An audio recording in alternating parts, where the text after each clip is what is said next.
That ticket's worth $99. Garth. Okay. Ironically, he only charges $154 for all seats. Hmm.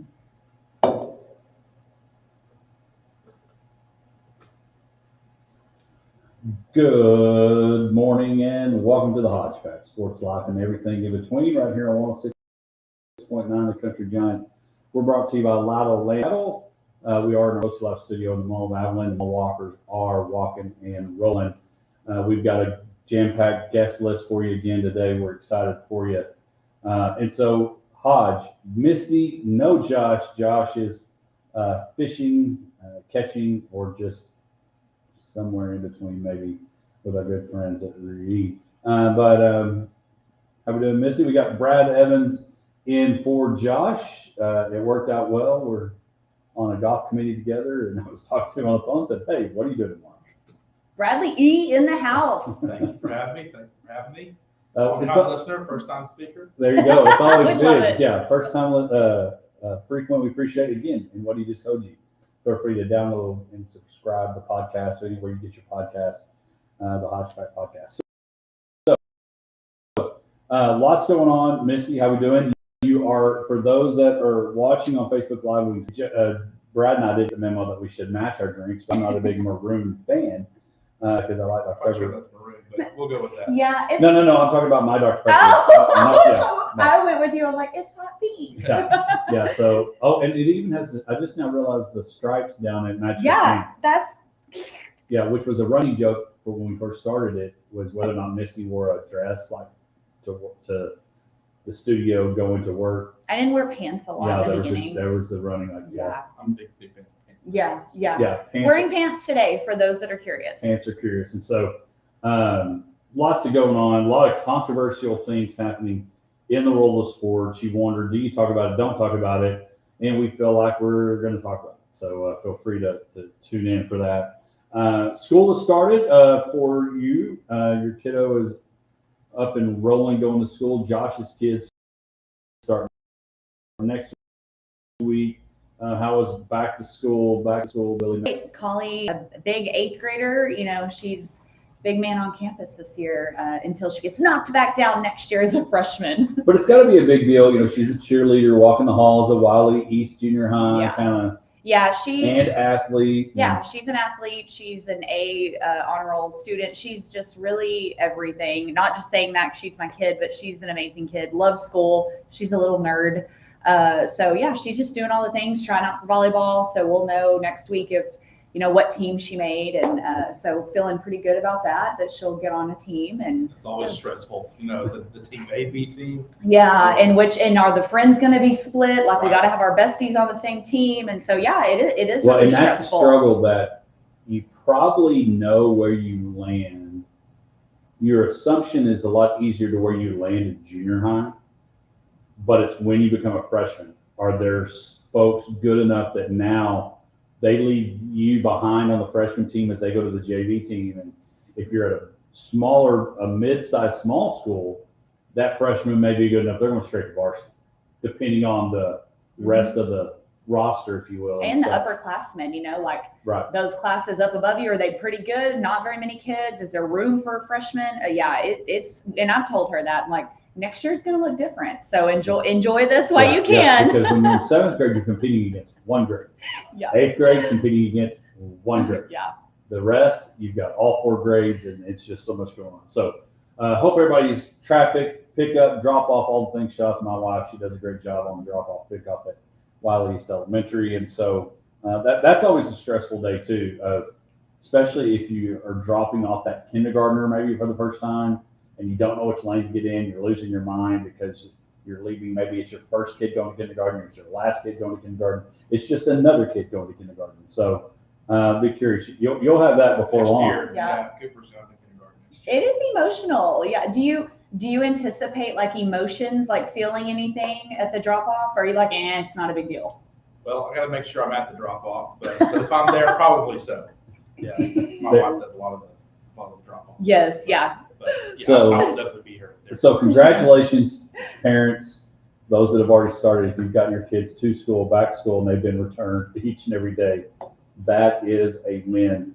for you. So let's dive into our Lawrence Hall headline report. Again, tons to talk about. I will let you know we have got some great guests in our next segment because, and I mentioned with school starting, kids got to get to class. We've been enjoying our Hodgepack Sport Clips Youth Player of the Week. We've had all sorts of different types of athletes. We've got a basketball player today, Seeger, Bob. Cassie said Bob Seeger. That's how you remember it. Seeger Watson, great little athlete that's moved in from Grandview into Wiley, and it's going to going to school at Wiley West Junior High. One of the administrators sent me a nomination of this kid about he got to do some interviews and just had a great basketball season, but plays a lot of sports, which salute to him, especially at a big school like Wiley. So he'll be joining us so we can get to class. We've got a pretty cool story for our Big Country Electric My Town segment. Mitch and Camden Abels, father, son, the last Abels going through the district of Hawley.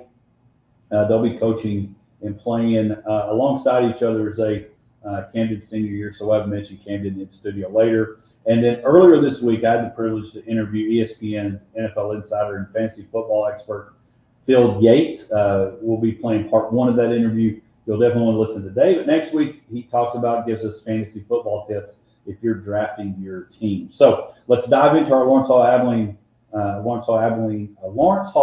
report, LawrenceHallAbileneOnline.com. Shout out to the folks at Lawrence Hall. I worked with them, got a new ride, and Corey and all those folks helped me. Me too. Yeah, they helped us help me get into it, and all the things worked it all out. And so cool stuff there. So if you're looking for that new car, truck, or SUV, reach out to the sales folks at Lawrence Hall, or if you need service, Jim, they'll get you taken care of. I really don't know where to start. A couple things in the NBA. Russell Westbrook retires 18 years in the league.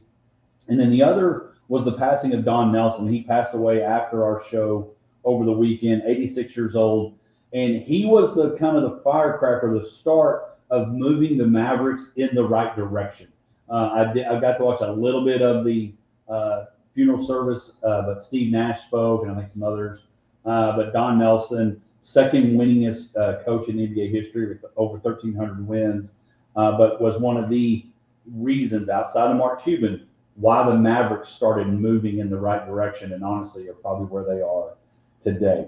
The other thing is, have you seen this stuff about? We'll keep going golf because Josh, I know, is listening on the Bayou or wherever he's fishing. The FedEx Cup playoffs. They're in St. Jude. They're at the St. Jude Classic. They're in Memphis. Jordan Spieth, not sure. Second round should be starting shortly.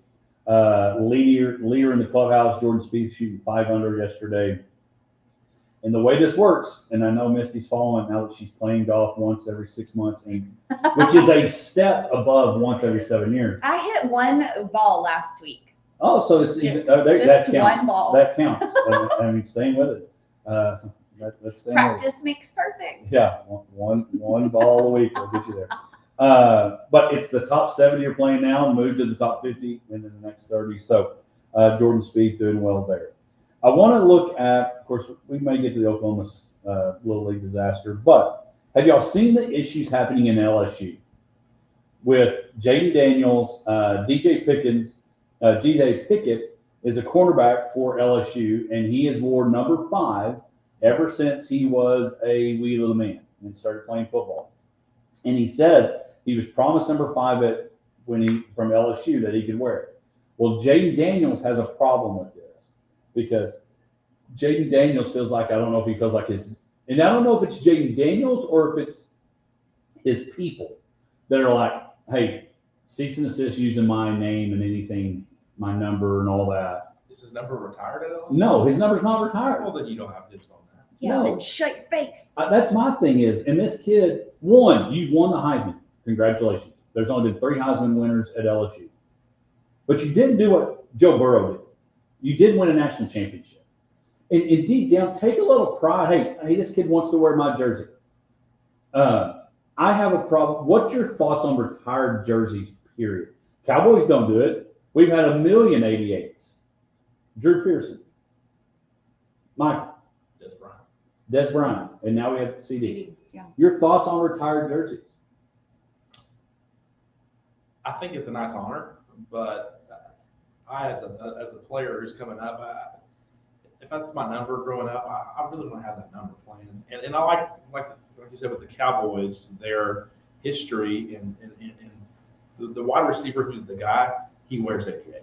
Right, it's an honor. Yeah. It's almost like it is the wide receiver. It's the number one wide receiver number is 88. Nobody's probably trying to get number 22 because there hadn't been that many running backs. Right. I mean, Tony Dorsett was 33, Emmett 22. Nobody's really getting in line, man. I want to be number 8 because it makes sense. But there is stigma is not the right word. There is a history of wearing 88 for a Dallas Cowboy. You're not going to see a tight end be that. You're not going to see a random defensive end wear that. It's reserved for a wide receiver and the best wide receiver on the team. My thing on Jalen Daniels, why not take some pride that, hey, Bo, hey, man, you keep representing LSU. You keep representing number 5. You're just doing it on the other side of the ball instead of making it about you. That's my problem. Yeah, no, I agree. I like what Brad said, like, honor the number, even hang it up somewhere, but don't retire it. Like, the number should live on. Well, and maybe we work on a statue. Maybe we work on something else but again, I go back. You're making these noises, and I don't know, I don't follow LSU football enough. We'll probably start following it more, SEC team with A&M and all those things. But you don't hear this stuff out of Joe Burrow. I don't know if there's a long line of 9s. We can look it up during the break before we bring on Bob Seger. But I would be proud somebody wanted to wear it. Hey, you want to wear my number? That's cool. Do you think it's an insecurity, like, oh, he's going to have a better, stats than me? Like, do you think that maybe there's this weird, like, insecurity, like, oh, crap? I don't think there's any way, and I'm not saying DJ Pickett couldn't be an amazing, Charles Woodson's the last one I can remember won a Heisman. But I don't see him doing anything so amazing. They're not going to forget what you did, Jamie. Right, of course. You won a Heisman, but now if Pickett's the difference, can a cornerback be a difference in a national championship team? I don't know. But that's where you start separating the men for the boys. And honestly, maybe Lane Kiffin slipped him $1 and said, hey, can you do some distraction off of me? Let's talk about you over here. I don't know. I just think it's a very petty, and Mike Golick, you can listen to the Golick's podcast, Mike Golick Sr. talking about how it's a petty and almost an embarrassing look for Jalen Daniels' team doing that. And so that's my thought. All right, we'll talk more. We got NFL football preseason games last night. Some of them played. We'll talk about that later. But when we come back, we're going to have a kid that is draining threes and now catching passes because football season started. But our Hodge Pack Sport Clips Youth Player of the Week right after this. What's the script on LSU? Huh? Well, script on LSU. I did go off script, yeah. Well, I saw it so much, I was like, we got to talk about that. He's not. And I don't think it's a segment. But he's not that guy, No. Yeah, definitely want you in here. Okay, so you'll be over there, and then Mom, if you want to sit over here. Is he gonna take my spot over here? He can figure out everyone's. They say you're on Hodge. Nice to meet you. Hey, Brad, how are you? Nice to meet you. Good morning. Yes, and I'm How are you? Nice to meet you. Good. Nice to meet you. Thanks for Good. having You me. bet. Oh, this is Right awesome. here. Yes, and I'm Misty, sorry. So we're going to do this. We're going to Be a basketball player. Yeah, let me get a picture. How are you, Brad? Let's get your group picture. we're going to let Missy's going to take a picture of that. You don't need a haircut too soon because it looks like you're very done. Yeah. It's a first, I feel still there. Yeah. I'm gonna try to see that flash back. See, it is covered. Cassie's already got it. Okay, ready? 1, 2, 3. Cute. Okay. Do we want to do a group picture? I'll get Okay. it over Mom, with. will you get our group picture here? All right, Brad, everybody in here. Let's put these right here. All right, so we're gonna face it. We're gonna face this way. So Yes, back. You yes. in the middle here. Yeah, there we go. Yeah, sure. Ready? 1, 2. Okay, we can. All right, so Seeger, if you'll sit there, you're going to sit in that seat where Brad is. That's cute. Misty will be here. We're just going to ask simple questions. the most important thing is get up. I know it sounds weird. Get up on the mic. Get up on that thing when it comes to the mic. And you can move this, be comfortable. Yeah, go ahead and sit. You're and just a I'll- little. You're just a little shorter than Josh. Okay, so I'm gonna bring this to you. Just want you comfortable. Does that feel okay right there? All right, perfect. Okay, so y'all are new to Wiley this year? Last year. Last year. Okay, very cool. Went from being a zebra. That's right. That is quite the difference. Yeah. I had was Coach Moore or Mr. Moore still at Grandview when you were there? Joel Moore, No, David Moore. David Moore. I don't think so. He taught me in 7th grade. He was our English A teacher. little while ago, Huh? A little while ago. Well, that's why he's Just a few years back. That's what I'm saying. He's not there.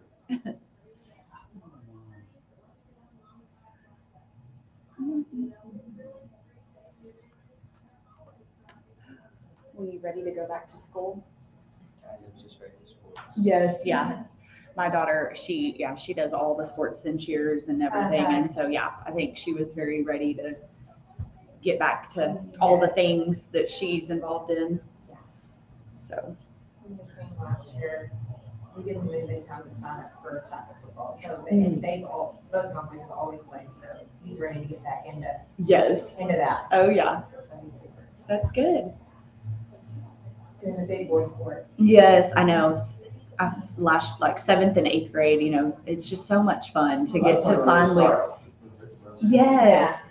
Like last year was so crazy. Just, I feel like we had like maybe one day off a week, and we ran ourselves ragged in the fall, especially. Yes. But oh my gosh, I just loved it. It Yeah. was like, what are we doing? We're cheering, we're volleyball, we're basketball. Yeah. Like, I don't know what's happening, Doing all tumbling. things. Yeah. But I absolutely love it. It's fun. Yeah. Yeah. It is So so when fun. we come back, I don't even have a whole lot of questions written down. Maybe just what grade you're in, what school, what all sports do you like and play. Okay. They'll be simple. Like how much basketball have you played this summer? Those things. Just talk loud, and then Misty will have some questions too. And we may talk about. Let you ask that. What was it like moving? I know you've got Megan and them here, The but what was it transition. like moving from a smaller 6-7 school to a bigger school? So what classification? It was Grandview? What classification? Oh, okay.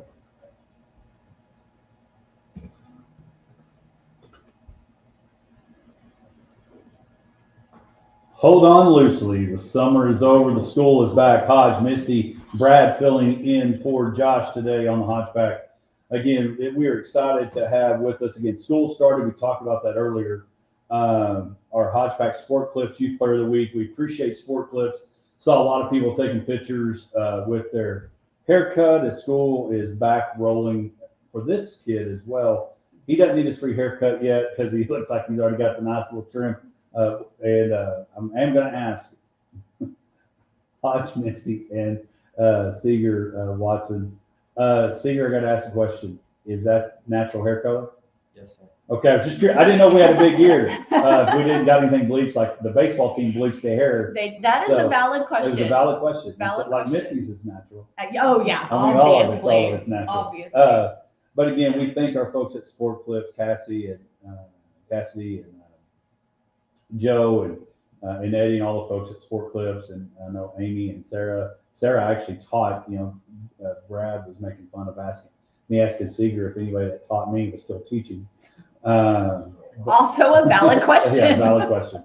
But we've been highlighting youth players that have made a difference, that have had great weeks or great summers or weekends. And so, Seeger, tell our listeners what school you're going to, and you can't say going into because you're into it now. So what grade are you in? Which school do you go to? Seeger Watson at Wiley West Junior High. I'm in 7th grade. All right, so 7th grade, which means this is the first year where everything, you get to be a Wiley Bulldog. And I said Misty to ask it, but so you just made the move not long ago from a town called Grandview. If anybody's curious, they're the Zebras. So making the move from Grandview to Wiley, what was that move like? It's way different. Grandview's tiny and Wiley's so much bigger. It's nice getting like fresh air. So fresh air, but now you're in the, kids are doing it. We've seen youth players all year long playing basketball, volleyball. We've had track, we've had golf. A little bit to tell you that probably next week we're going to have a sport that I did not see coming. But now is the year where you're playing everything for a school and you're wearing the Wiley Bulldogs and the purple and gold, and football is not Pop Warner. It's the real thing. What excites you about being in 7th grade and having all these sports available? Oh, I'm just ready to really rep the name of Wiley for like it to mean something on my shirt. Okay, so what sports do you, or again, 7th grade, what sports do you have planned out to play this year?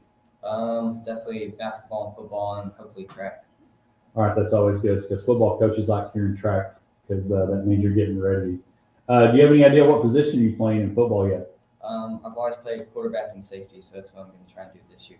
All right, awesome. So 7th grade football. So you got nominated. One of the admin had nominated you, which is always cool when it's not mommy and daddy. We like mommy and daddy's nominating, but it's really cool when somebody sees. So what does that mean for you? We don't want to ask mom because we don't have the mic over there, but like, what does that mean to you when other people that aren't related to you are nominating you for this kind of award? I think it's really cool. It just means everybody's seeing the work I'm putting in and what's coming out of it. It is cool. Yeah.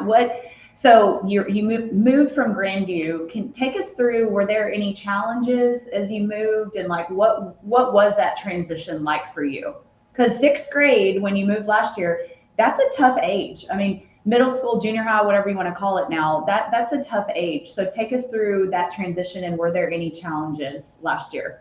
There were some challenges, but there's a lot of great kids at Wiley, and they just came and helped me out, and now I've got a lot of friends there.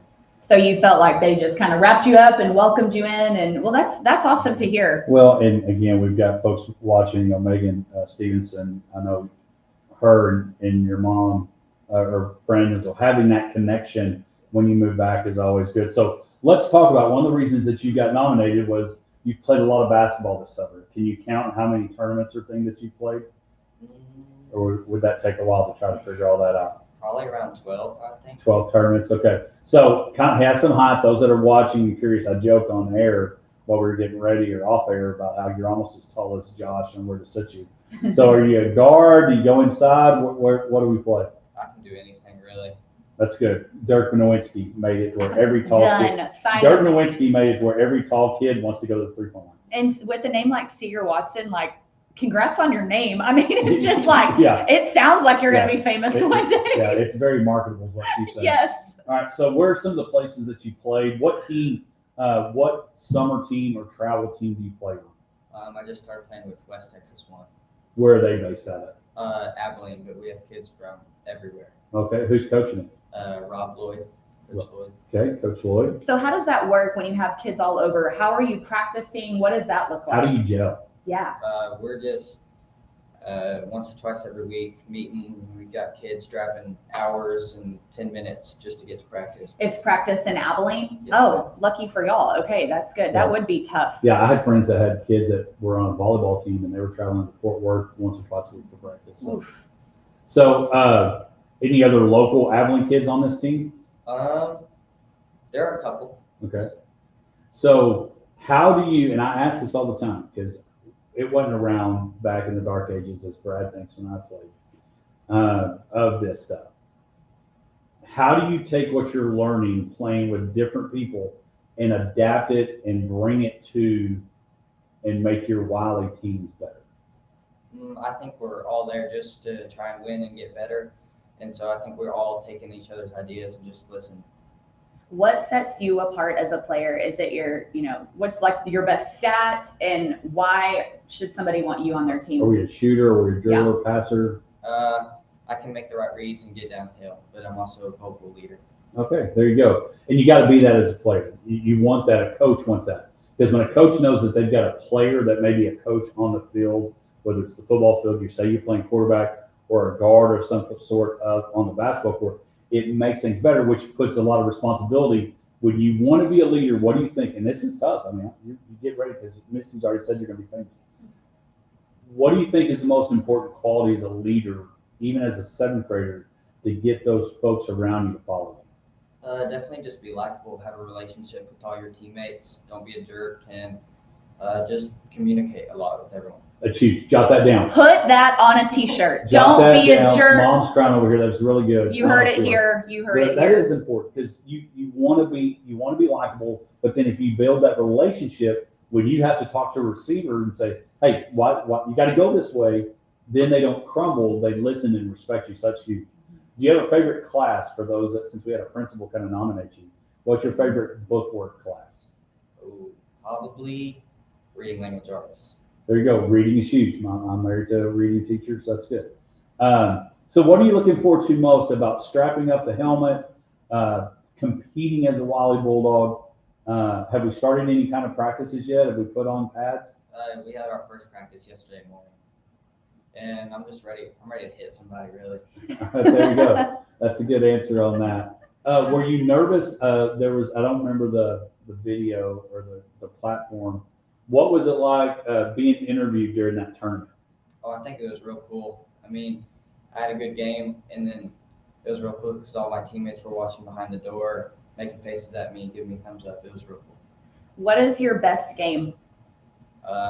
Like This scoring-wise, assists, summer, what was the best Yeah. one that you remember? best stats? I think probably that game right before I got interviewed because it was double overtime, and I got a rebound and then made a shot with about 30 seconds left to go ahead. But I had 22 points, I think. I've had more, but that was definitely my favorite game. Nice. So of the places, gyms are gyms. It's not like golf. When we've talked to some of the golf kids, they go play it. They played at Sawgrass, so they played at Pinehurst, like Pinehurst, Carson did. What gym have you enjoyed playing in during this travel time? Ooh, Or do they all look alike? some of them look alike, but I really like when there's multiple courts, 18 courts in a like an arena, I Yeah. guess. But just all the sounds, I love that. All So the do you ever? sounds. How do you interpret whistles? Because I think that's one of the biggest challenges. That is so hard. Was that yes. whistle on our court? Was that whistle on your court? Yes. Did I just travel or did somebody else? How do you block that out? Just keep playing. They'll eventually stop you if you need to be stopped. There you go. Good answer. Stop. Play to the whistle. Which one? So, man, Seeger, I appreciate you coming in and talking about just what you're about to do. In seventh grade sports, we were talking about that with Misty earlier with Collins. Last year she started, now she's an eighth grader. But this is where you kind of start building that enjoyment of like, and here, don't pick a sport. Play as much as you can. Play as much as you can. I don't know if that is what mom or dad want. Play as much as you can, especially right now in junior high. Enjoy it. But I was a basketball guy. Are you in the moment sports guy? If it's football season, I'm a football player. Or will you still do some shooting on the side? Mostly, but really basketball. I'm shooting whenever I can, trying to get in the gym whenever. Right. So that is really your Yeah. focus. Yeah. Which is totally great. Is because one thing I was is, also a basketball gal. yeah, Darn she guys, was I'm a good. gal, She but- played overseas. I did. I played in Japan. Yeah. True story. True Believe story. it or not. That is one of those things like, hey, one thing, two truths and a lie or whatever. Yeah. That could be Most one of people your- wouldn't believe it, but it is true. Played overseas in Japan. Do you have a goal? Like, what do you want to do? Or have you thought that far yet, or just enjoying seventh grade? I mean, this is way ahead, but I really want to play college basketball. Okay, there you go. Well, now's the time to keep continuing to get better at it. You've got, I will tell you this, keep the same mindset that you had about not being a jerk, being that leader, develop those relationships. And when you do that, you're way ahead of most adults right now, Caesar. That's true. Dream college you would want to play for. Oh, definitely Duke. Okay. There you Again, go. you've heard it here. Duke, get ready for Seeger Watson. There you go. Sorry, Big 12 people. All right, that is Seeger Watson, Wiley Bulldogs. Wiley West, right? Wiley West Junior High. So get the football schedule out if you want to catch the Bulldogs playing this. Do y'all play Thursdays? I mean, that was back in there. Do y'all play Tuesdays? Do you have any idea? I think it's Tuesdays. Yeah. Tuesdays. I think so. That was always weird. Junior high and everything was always Thursday for us, and now it mixes it around. So Seeger Watson, and don't be sure if you don't do that. Hey, for the record, I'm a basketball referee. Don't yell at me. All right, when we come back, speaking of basketball, there's been some controversy in a league that should just let their people stay their people. We'll be back. Great job. Good You job, crushed man. that. Was so good. Awesome job. Yeah. I'm Um, excited. I hope that because East plays West sometimes, but a lot of times we don't get to watch the boys because they're playing it like West and then we're at East, and so I hate that. Occasionally I can get the boys game in, but a lot of times we're split. So hopefully I'll get to catch a game or two this year. And what will after this, I upload it, Okay. and so it'll be on our platforms. On the Hodgepack. Well, no, it'll be on. Yeah, you can go to Apple or Spotify Okay. and download, subscribe, rate, and review. We appreciate that. Heard And that you complication. yeah, and you can share that with as many people, but Awesome. it'll be on there. And you can say, so if you watch NFL Live today or in the future, Phil Yates, who's their ESPN NFL insider, you're going to be on the same podcast as him. Oh, nice. Is it SEGER? Okay, perfect. Yeah, and I'll post the pictures soon Okay. and then share that. So that'll be its own post, and then the podcast will be later after the show. Hodge will get that uploaded. So it'll be later today, but I'll get the picture probably in the next 30 minutes or so. Okay. Yeah, one of the things that on. Missy started doing because it helps her out. Yeah, I Yeah, try it's to just post during the show Yeah. because sometimes I leave here and when I get to work, I'm like, it's 2 o'clock and I'm like, I haven't posted that yet. So yeah, I'll get it up probably in the next 30 minutes. And we can send the pictures to you too. So go to Apple or Spotify and search Hodgepack, and that's where we'll find that. Okay. Yes. Well, I'll just send this to you here. Okay. Oh, yeah, there you go. That's Yeah, what so it is. Phil Yates is on this fantasy podcast. He's going to be on later. Like, in my nose. I was a little cold and I was drinking my coffee. And I was Yeah. like, I'm in my 40s, so who knows? I hear you. Same girl, same. So are you an educator at White Oh, okay. I went to high school. Oh, very cool. Awesome. Yeah, we really loved it. It's Aw, been Yeah, appreciate it. Thank you. It's been great. Look forward to Yeah. seeing you. I just sent you the link to Yes, where you nice to meet you. can Good go luck. to Apple. Okay. Yeah. Thank y'all so much. Yeah, thank you Have guys. a great Fantastic. day. Bye. Thank you guys. Alrighty, see ya. All right, so my thoughts on this Yes. WNBA thing is simply the whole transgender thing is one of my. I'll walk a little trepidatiously here. Yeah, we'll be careful, Well- but we also need to talk about it. Absolutely. Yeah, but yeah, Well, we'll I be. mean, like here. Who was it that, is it Enos Counter and who's the other? Royce White, Royce White, okay. they announced that They they are. want to enter the draft for And is 2027. that legit? Are they being I real? think it's They're- a joke. I think it's- They're trying to be They're like, trolling. they're trolling. Okay. They're like, y'all are So absolutely you have ridiculous. those names? Yeah, I've got them written down. Yeah, I couldn't remember. Enos Cantor Freedom. Yeah. Yeah, you changed his last name. Uh-huh. But Royce White, like he had a wig on and everything. Yeah, if y'all have not seen the interviews, even one of the interviews, he like goes like this and like moves his wig out of his face. But they're trying to prove a point how ridiculous this is what I think. I think they're trying to prove a point that this is absolutely ridiculous. Do you really want men to be able to come into this league? Like, do you know what that would do to this league? You would not have a league. You'd have to drop the W. You would not have and we already have one of those. We already have an NBA. So it's, And you're going to make it where. or make a trans league. I don't care. Like, I just don't. But like, I mean, I don't even know. But like, I'm not hating on anybody. I'm not Jesus. I'm not judging. But this is the wrong league. Whenever they have to define what a woman is, that's the problem. Yeah, it's. Because that's why they are But they've got saying. binary people. It's crazy. I don't Yeah, know what that is. I don't either, y'all. Binary. Non-binary is what you're talking about, like the Oh, see, we don't even know. man and woman. Binary. Two. Gotcha. And we're back. Get your season tickets for the Wiley West Junior High Bulldogs, as you'll want to be watching Seeger Watson. We appreciate Seeger coming in, our Hodgepack Sport Club Youth Player of the Week. He already has the haircut, but he'll need one soon. But good kid, did a really good job with the interview. You never know, because sometimes parents will ask for the questions, and I'll send them some, this is what we're going to talk about. And then some we just don't.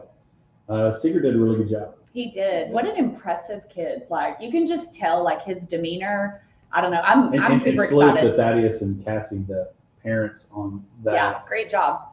And so, because you do want that, I like how you said, be likable, have those relationships, then you can lead. And don't be a jerk. And don't be a jerk. And Solid advice. we have some leaders out there that are jerks. Absolutely. And so one of the things, and it could have been in our headline report, but again, there's so much going on between, we didn't even mention that the Lakers got sold for $12.5 billion. Pretty good return. Yeah, that's like being in the neighborhood, and he's not going to do it. But it's like living in your neighborhood, and you see a for sale sign, and you hear somebody got so much for their house in your neighborhood, and you're like, maybe we should think about it.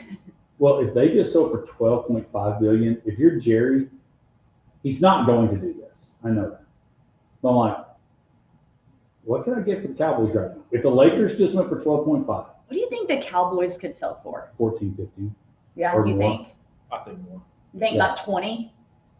20 billion, that doesn't a Oof. lot of money. And maybe Elon needs a write-off, and we'll buy the team. I don't know. Is that a write-off, Brad? If you buy the team?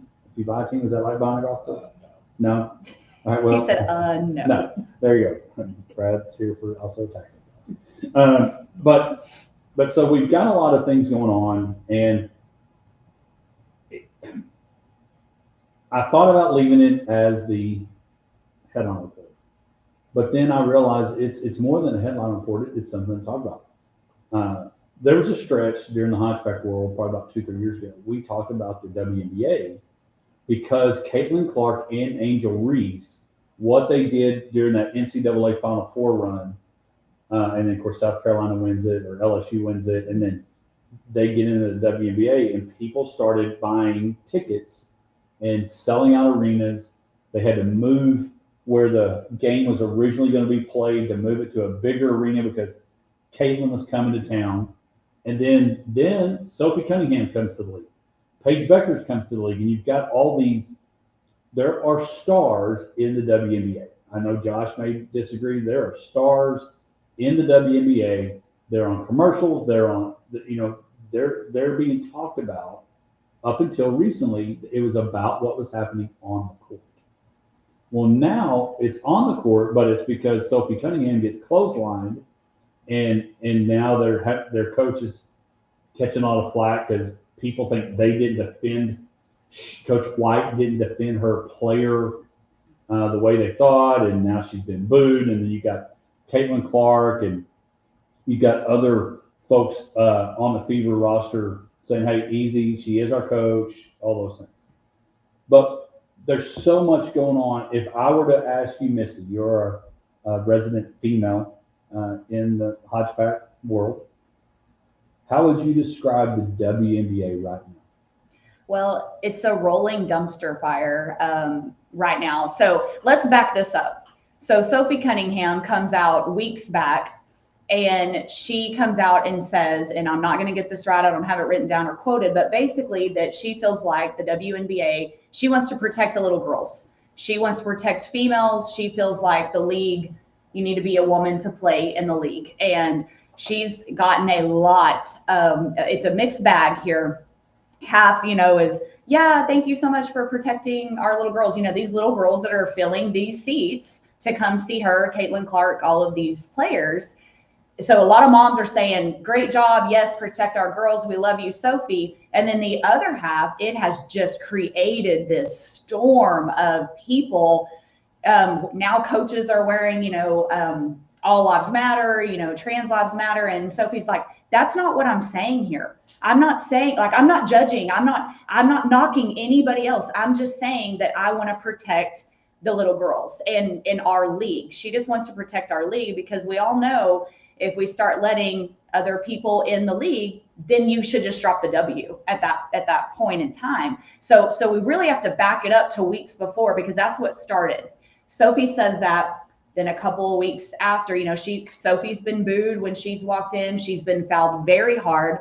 The specific foul by Dejanay Carrington, who plays for the Sky, that happened within this last week. If you didn't see it, highly suggest go see it. It was a very hard foul. WWE Sophie could have really been hurt. The way that she fell, she basically clotheslined her, terrible, egregious foul, gets upgraded to a flagrant 2, which it should have. She gets ejected. Sophie's done the same thing. Okay, was there was and that's kind of Sophie came out. I've done the same thing, and I got ejected. Here's my other part of this. Then Dejanay goes into the locker room, and she tweets white privilege. So I don't know if you saw that, but that was the second part of this. So it continues to go while she's in the locker room. The game is still going because Dejanay is an African-American female. Sophie Cunningham, for those that don't know, is a white female. So that was kind of the, not only did you just clothesline her, and I don't know Dejanay's stance. Maybe it was a retaliation from what Sophie had said. We don't know. We're never going to know that. The timing is sus. And so that's, again, why all of this is blowing up. But the white privilege, I have a problem with. Because it's like, can we just stop making everything a race card? Like, let's just be honest. Like, why? Well, and you clotheslined her. It was a flagrant 2. And you mentioned that Sophie had that same type of foul. Yes, and she got pulled in a flagrant 2, as she should have. My biggest thing, and then so moving on to that, is the WNBA has a task force, and they're discussing, again, this is from ESPN.com, a WNBA task force team presidents and general managers met Wednesday and discussed transgender athletes, but did not arrive at any eligibility rules.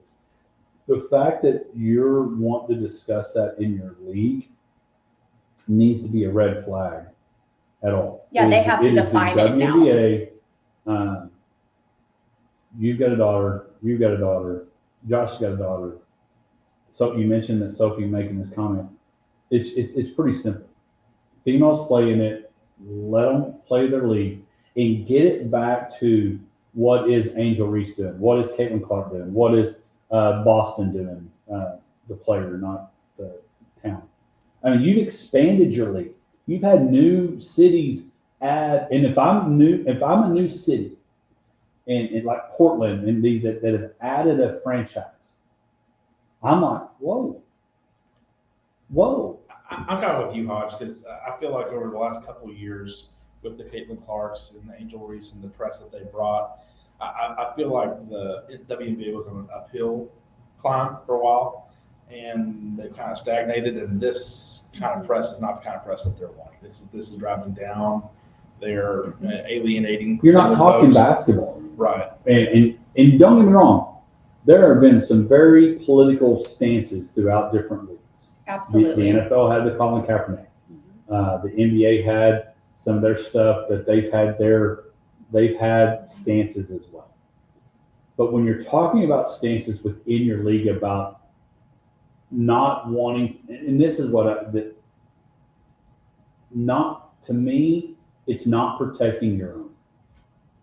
When you start thinking about how am I going to, when you start talking about bringing in a different eligibility for a type of person that could potentially put in danger your people already in the league, it's a problem. And so we'll see what happens. I know some people think, well, why are you talking about it? It's in the news. It's a big deal, and you're starting to see it where I hope, and I know we've got a ton, I'm sure, on the WNBA side that download, subscribe, rate, and review the podcast. We appreciate 5-star ratings.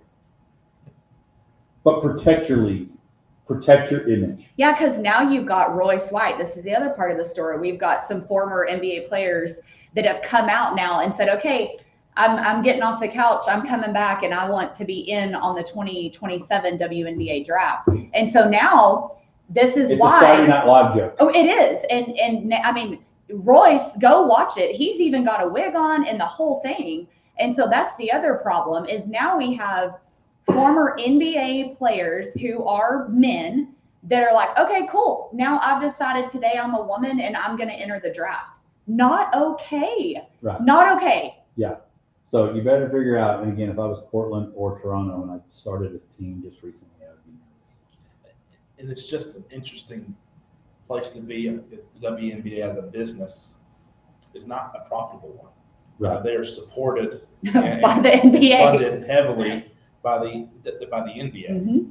And return on investment from owners, I'm sure is a thing that they're looking at, and this is not helping them. I mean, I'm glad that Royce and Enos, however you say his name, Cantor Freedom, have done this, because now, to me, they're just saying, they're not serious. They're just saying, this is ridiculous, y'all. Like, and I'll end it with this.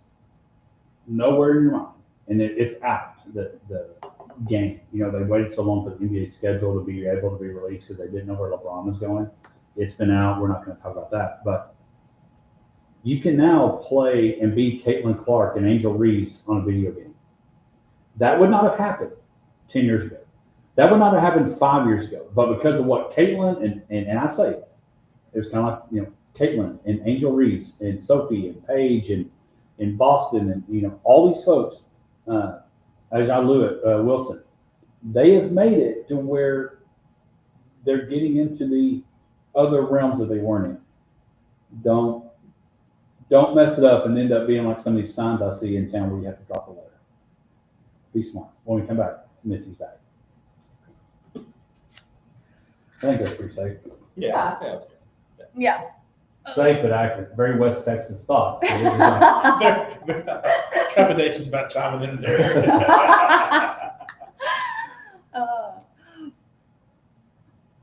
I do though. I love Sophie Cunningham though. Oh, yeah. Man, she is like, I don't know. She's so funny too. Like she's a good player, but she's just such a funny player. Like, I don't know. And I mean, that interview was. Why is it in the WNBA that the. Just remember, I know, Brad, I know you're not going to think crazy, but with our Facebook Live. I know, yeah, no, Yeah. I'm not. I just wanted to give you protection. Yes, thank you. Yes, I appreciate it. Why is it that when they like oppose, like they've got beef, that the answer is they just hard foul? Like, that's what they were doing. And the problem is back in the 80s and late 80s, early 90s, Bill Laimbeer and the Pistons, Sure. they would foul piss out because that was just, you knew it was coming. That was what it was. But like here, I'm not saying it shouldn't still be physical, and that can be your mantra. Sure. Draymond Green type, Sure. that may be your mantra. Hey, I'm going to foul. But going back to, and I'll be honest with you, the white privilege thing, and I don't mind if it's on Facebook. When you say that, even if you think it internally, but when you post it and send it, you may think it helps your clicks for the people that think this thing, but from a lead perspective, it's a kick in the nuts, or kick in the not nuts. Well, and then a lot of people were like, "Oh, that's funny. You're literally wearing a blonde wig. So is that cultural appropriation?" So, like, I'm telling y'all, it has gone wild. Yes. Well, you're going from a conversation to a totally different. Well, I'm like, it was a hard foul. It was a flagrant 2. Sophie's done the same thing. I don't care, black, white, purple, red, green, whatever color. And just like Sophie, she shouldn't have gone in there and said something about black, whatever, like black privilege. I mean, or, whatever, like that wouldn't have been a thing. But like, to me, I'm like, oh, why did you make it a race thing? It wasn't a race thing. It was a hard basketball foul. And here we go once again, because it's black and white. Can we just get rid of the race thing? even if it was an issue with her stance on gender identity, right? Or whatever. Say that's what it is. Yes, don't make it a race card like that. That was my problem, honestly. More than the foul was the locker room white privilege tweet. I'm just like, bro, come on. Like, I hate that. Hey, you can grab Mitch now, because that way they can hear your question. Okay. How much time do I have? You have 2 commercials. Okay, I think I can. Yeah, you got to be here. You're the question. Bad, yeah. Duncan. I figure I'll need to be in here since Missy's about to ask her question. You may have. Hey guys, how are y'all? Good. Hey, Brian Evans. Nice to meet you. Nice to meet you. Nice to meet you. Nice to meet you.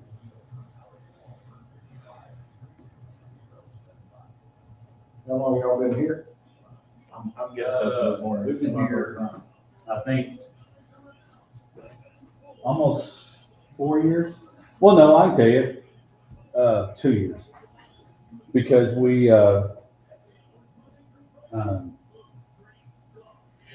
celebrated our 5th year on air here. So we've been here 2, working on 3. It's a little better than downtown. Yeah, I like that. It's a pretty cool little setup. Oh, downtown was cool, but it was dangerous Hi, sometimes. I'm Misty. And Nice to meet you. Hello, how are you? I don't know, I felt like coming in upside down when I got here was fitting for Misty. Coming in on 2 wheels with the matching pants and drink. But it is time for Misty's bag. As soon as I play it.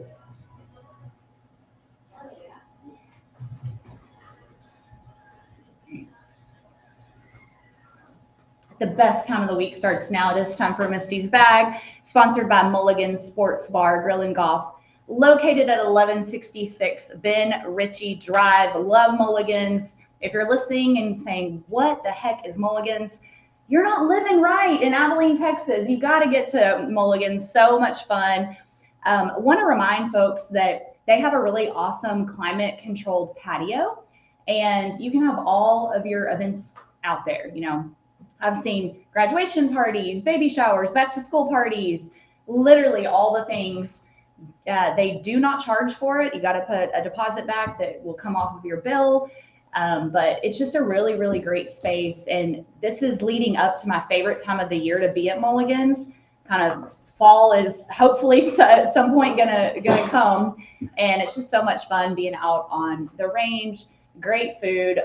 The best thing is to follow them on social media so that you can stay up to date with all of their specials. They've got BOGO Wing Night on Wednesday. They've got Sunday Buckets. They've got karaoke, always doing the most at Mulligan. So get out to 1166 Ben Ritchie Drive this weekend. Question of the week is, I'm going to take it easy on y'all because we got Bradley E in the house and I want him to come back. And so I feel like this is a pretty good, easy question. We'll see. You have one golden ticket to pick a Hall of Famer. Who is it? That's not No. That's Any- not one right now. Yes, you have one golden ticket. If I say and their name, they're a Hall of Famer. they're in, but only one, because Hodge likes to pick like 3 answers to my questions.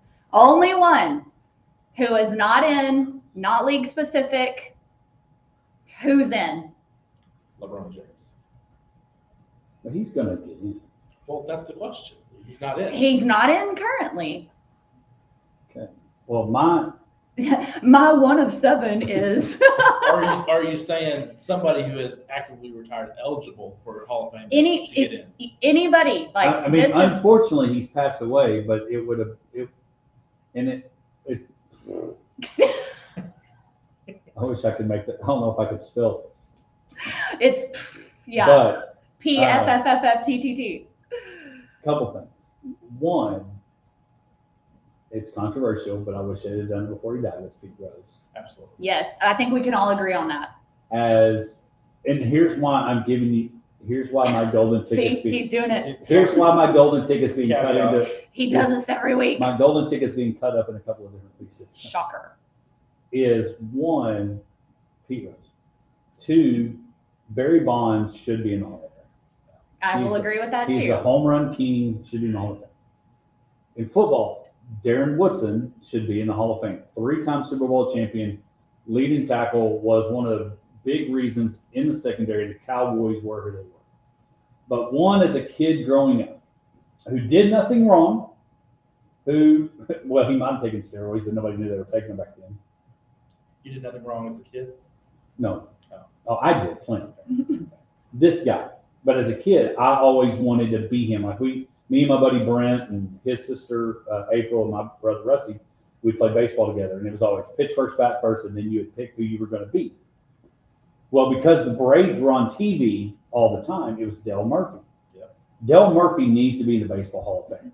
So my golden ticket. My 4 golden tickets No, are. listen, Stripes. Stripes. My answer is Pete Rose would be a nomination. Barry Bonds would be a nomination. Darren Woodson, I think, has got to get in. He's still going. But my golden ticket would be given to Dale Murphy. Wow, really? That really shocks me. Yeah. Because Dale Wow. Murphy, number 3, He just shaped your Lampreys. childhood so much. Good player, 400 plus home Yeah, runs, I think. should be in the Hall of Okay. Fame. Dale Murphy. Dale Murphy. Okay. Have you heard of Dale Murphy? Nope. Didn't think I'm so. also really young compared to you, so there's that. Shots fired. Yeah. Did he play in black and white, or is he? No, it was just like in the words of Jamie Johnson. I saw it in color, which you can also hear on 106.9 in Country Giant. All right, Brad, who you going with? Well, I mean, I know you said LeBron, but like active, like shoe-ins is what, Yeah. like baseball. I mean, I think in short period of time would be like, Ohtani or something like that would be probably a shoe-in for Mike Trout, that kind of deal. But yeah, players who are not in the Hall that should be. I think Hodge covered it pretty good. I mean, yeah, like we honestly shouldn't even answer. There were so many thrown out. He gave 17 golden tickets, so he really took our selection now. Start clicking them and start punching them, like your sport clip haircut thing. Get out there and punch them. I mean, I think I got to go with Darren Woodson for sure. But my most recent thought is Bill Belichick. Yeah, but I'm just, No I offense, gotta and give I a nod to Bill. And I totally respect, and again, Bill deserves to be in the Hall of Fame. Again, they're in the green room. Coach Abels and Camden get to be thinking about your golden ticket person, but And they can feel free to answer as well, well. they're going to in Yeah. about 3 minutes. Okay. So I think a lot of the steroid era. yeah, but my thing Roger is, and Clemens. no offense, I'm trying to be nice. You about don't this. think Bill Belichick deserves to be in the Hall of Fame? I'm trying to be nice about this. What? Stay with me, Strive. Stay with me. Y'all two have gotten this question wrong. You don't need a golden ticket for LeBron James. You don't need a golden ticket for Shohei Ohtani. You never know what the future holds. You don't know. You do not need a golden ticket for Bill Belichick. Now, what we need a golden ticket for is not golden ticket. We need a golden slap in the face to the voters who did not put Bill in last year. Well, 100%. That's why he's on my list. But the Because golden why is ticket- he not there yet? He's going to be in. Is he? Yes. Are you sure? I will bet you all the Alani in the world that he will be a Hall of Famer. When? When will he get in? When? How long? That's the other thing with this He'll get whole in Hall of within. Fame. He'll get within 5 years. He'll be a Why Hall of does Famer. it take so long? Because they're not very smart. Well, that's what I'm saying. It's so stupid anyway. But like, we need an express. That's it. Golden ticket express fast pass. Yes. Yeah. Bill Belichick is in. Yes. Well, and Bill Belichick, we've seen it, unfortunately, and we've all been in the era of the pirate, Mike Leach. He's a Hall of Famer, but unfortunately, he had his heart attack, and now they tweak the rules to get him in. Don't get me wrong; there needs to be rules on how you get in. You should have a 3 good seasons automatically a Hall of Famer. Some are like Lamar Jackson. If his season ended today, would be a Hall of Famer because he's a 2-time MVP player. I might push back on that. And then you have the others say Eli Manning should be a Hall of Famer, and he's only a Hall of Famer because of his last name. I think he's going to be a Hall of Famer because the 2 Super Bowls he won is going to be more about who he beat. Both of them were Tom Brady. And that's why, I mean, if you look at Eli, I mean, he had some good stats, and he had the run, and he's a 2-time Super Bowl champion, but he beat he might have been the MVP of both those Super Bowls. I'll check that out. And Hodge, I know we've had this conversation even recently about how we don't like waiting for somebody to die Right. to get into the Hall. If they're Right. good enough to be in the Hall of Fame. And if it's a before tragic they- situation like Kobe Bryant, obviously his Right, life ended yeah. way too early. But if you see these people that are 70 and 80 and they get in, I'm like, What's the dang point? if you're a Hall of Famer, you're a Hall of Famer. Don't, because we talked about it, and you mentioned it, and I know we're up on the clock. You've got the situation next year. Gronk, I think he's a first ballot Hall of Famer. Big Ben, there's some controversy off the field, but very much Hall of Famer. The question is Adrian Peterson, who's the number 5 running back of all time on rushing yards, probably should be a Hall of Famer, but I could see him being a 2nd ballot Hall of Famer or a 3rd ballot Hall of Famer. But when you talk about running backs, the running back list is going to have to be interesting on how they figure it, because not everybody's going to have the length of a career like Emmett, like Frank Gore, like, you fill in the blank. Do I think Derrick Henry's a Hall of Famer? Yeah. Do I think Adrian Peterson a Hall of Famer? Yeah. But you better think about Frank Gore. I mean, that guy played forever. He may still be on the team. I don't know if he's on the roster. He might be.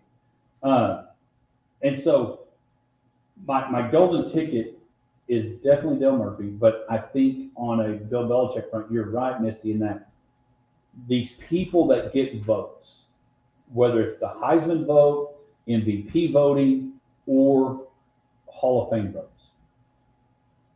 And it's probably more so on the football and baseball, because in basketball, it's the Basketball Hall of Fame. Coach K could go in the same time as an NBA player. I just get him in. Yeah, let them enjoy it. Let them enjoy it. I respect the 5 years. I respect the 5-year period because it allows your process to get people in. Because you look at it, one, and I don't think he will be, but somebody needs to think about it. Is Joe Flacco a Hall of Famer? He won a Super Bowl, and the dude's still playing football. I mean, he's going to live forever. The 5-year deal lets folks make sure that they're retired. Because like Luke Kuechly, he looks like he could play today. I know. I was like, he's an injury-prone guy. Like my age, like he's pretty young still. Agreed. Like, why is he there right now? So young. Well, he had injuries. No, I know, but like, again, let's get some of these old guys and let the young guys wait it out a little bit. That's all my point. So they can actually enjoy it before they die. I agree. Belichick will get in. His he'll get in nomination was just a little deflated. Yeah. When he come back, it was deflated. I see what you did there. And Adam Vinatieri had some really good stuff. Check out his stuff. When we come back, maybe some future Hall of Famers, Big Country Hall of Famers, Athletic Hall of Famers. This one guy may be already in the Harden Simmons Hall of Fame. I don't know. We'll find out. We'll be back to that. And I had to throw a coach because I knew y'all were going to both pick players. That's good. So I was like, I got to throw a coach in there. Well, I know Bill's going to get in. Bill's going to get in. But yeah, but you're right. Like, the guy was like, really? Like, now? Because you're right. He looks so young. How old is that kid? He's probably in his 30s. Probably like 37 or so. I think he's older than me, but not much. But yeah, I thought the same thing. All right, guys. Come on over. Pick a chair. Y'all are going to both have a chair. You roll with this one. So they can both have their chair. Are you in the Harden Simmons Hall of Fame? I'm not. Are you kidding? Uh-oh, golden ticket right there. You can I won't use put my it on daddy your dad. in. Hey, tell him I won't put my daddy in. Yeah, please answer that way. Golly, Wardus. Niece. Hey, niece likes comment. How are you not on there? Yeah. I didn't have to. My stats probably weren't good enough, but we had a good team. We had a lot of guys that had a lot of stats. So. Yeah. Put your dad in. Camden, pull that to you and then just be loud and talking to it. Yeah, and you can just, it can be right up there. Yeah, and you may want to pull yours more to you also, Mitch. Now, what position do you play? Tight end. You're probably the biggest tight end in your division, I'm assuming. Well, there's another kid from Anson that's going to ACU. We're about St. John's kid. We're about the same height, but I've got him on the weight. Are you playing in college? I'm committed to Tarleton. Yes. Oh, nice. Yeah, rivals. We waited on ACU all we could wait. That's It's very cool. They would never pull the trigger, so.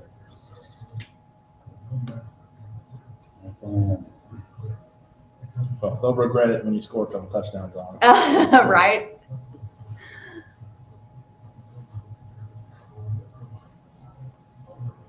Heck, with the way college sports are today, you can play 1 year for Tarleton and don't know who might call. Yeah.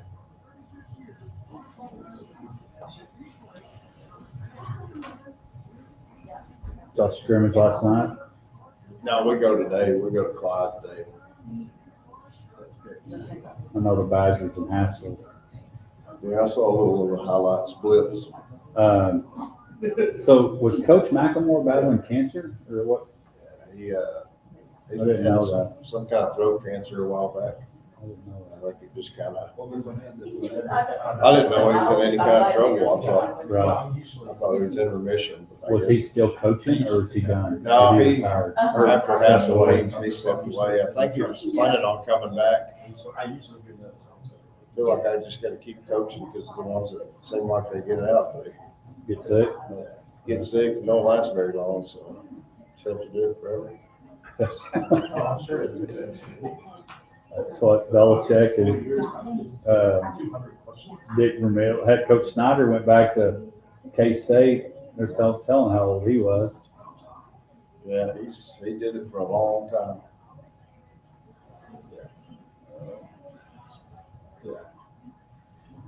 Wet ball got us yesterday. We had to get off the field. Couldn't do like Childress did. Did you see Yeah. that? Yeah, we had to take our, didn't have to get all the way off. We had to take our helmet and shoulder pads off. And what do they call it? It's the wet bowl. Is that a thermometer type thing? Yeah, it's something that deals with, it's like a true instrument, has a little sponge and water in it. Measures, I don't know, it's crazy. Some sophisticated guys said, hey, I can make some money off of these. That's funny. I don't know if anybody at Holly has a big enough. We don't have anywhere to get inside there. Maybe that's get one of those built. You have to get it probably by the time you're out. Yeah. Like our elementary playground. A year after we're gone, they build a new one. And you can't really go in, you can't really go build you can't go into the new renovated gym because it's too nice. You don't want to mess it up. We've been in the practice gym before. All right, this is our last commercial. We'll back.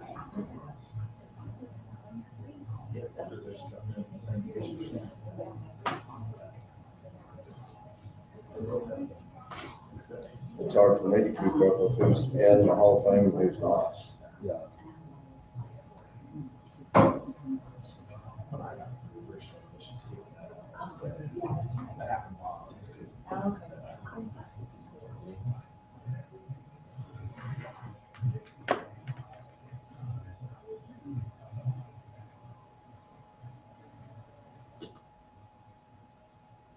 When you hear that, you know it's time for our Big Country Electric My Town segment, brought to you by Big Country Electric Cooperative, taking care of their members each and every day.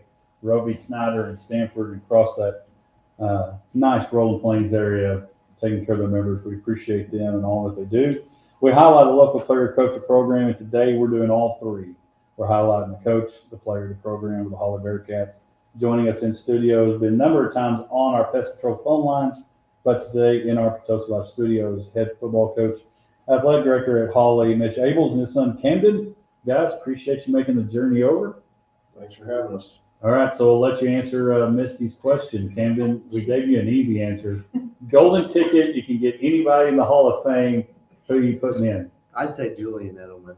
Oh, Julian Edelman. There you go. That's a good one. Very good. That's a good one. He didn't talk about his daddy like I tried to get it to. Yeah, Julian Edelman. Ironically, he went from he's a big tall tight end to a short little receiver. Yeah, Julian, he's got to get in, don't you think? He's a Hall of Famer. I think so. I mean, he was integral in the Super Bowls. Yes, sir. Part of that. And so, Coach, who do you have? Football wise, I'd have to probably say Steve Smith.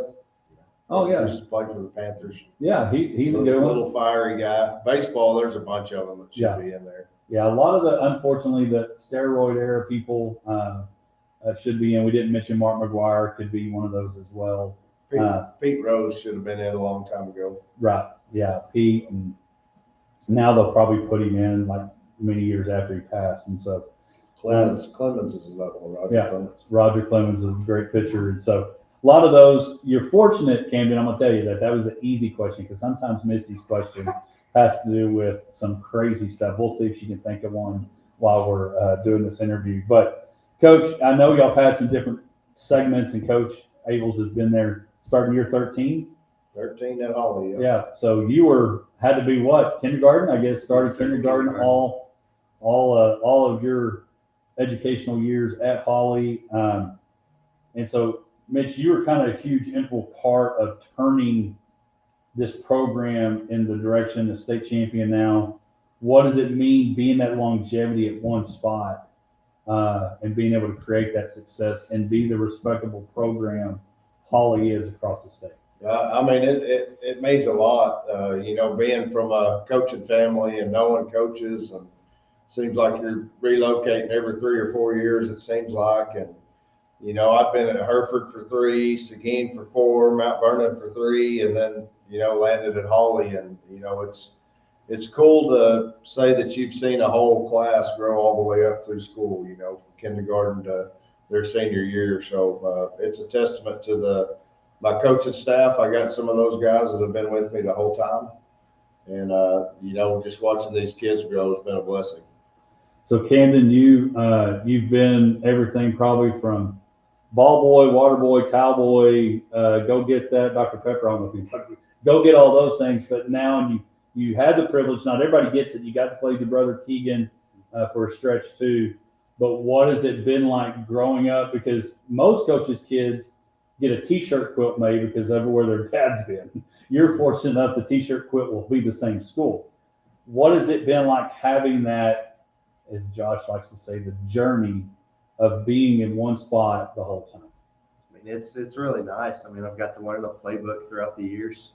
It's like I know it by heart now. Just been learning it since probably 6th grade. In 8th grade, I was on the sidelines with them telling people what to do. Knew the playbook more than our seniors did that year sometimes. Well, and again, it's nice. We talked about that with Seeger, having a coach on the court or on the field is always big. And so, Coach, again, I mentioned that y'all had some different stories on TV and some other stories on some write-ups about this being you've had the privilege of having them both, but now you're entering the season of coaching the last year, at least at high school. Who knows? We've seen Coach Keith Mullins coach Baylor at Mary Hardin Baylor. Getting to coach your boys and now entering this final year coaching with Camden and feeling like you have a team that can make a run. Last year, go 9-4, lose a tough one to West Texas High in the playoffs, which has become the standard playoff runs, not just let's get in, but playoff runs at Hawley. But now starting this final run with Camden.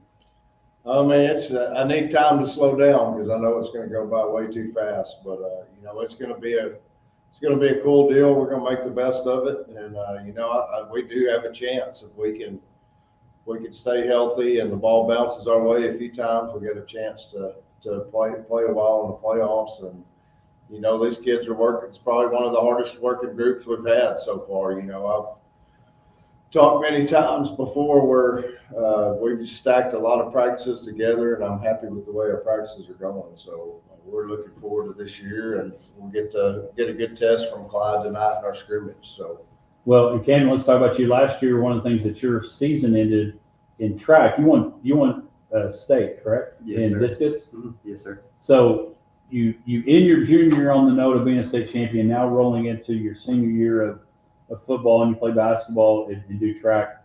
What does it how do you set your mind on one final run as a Bearcat?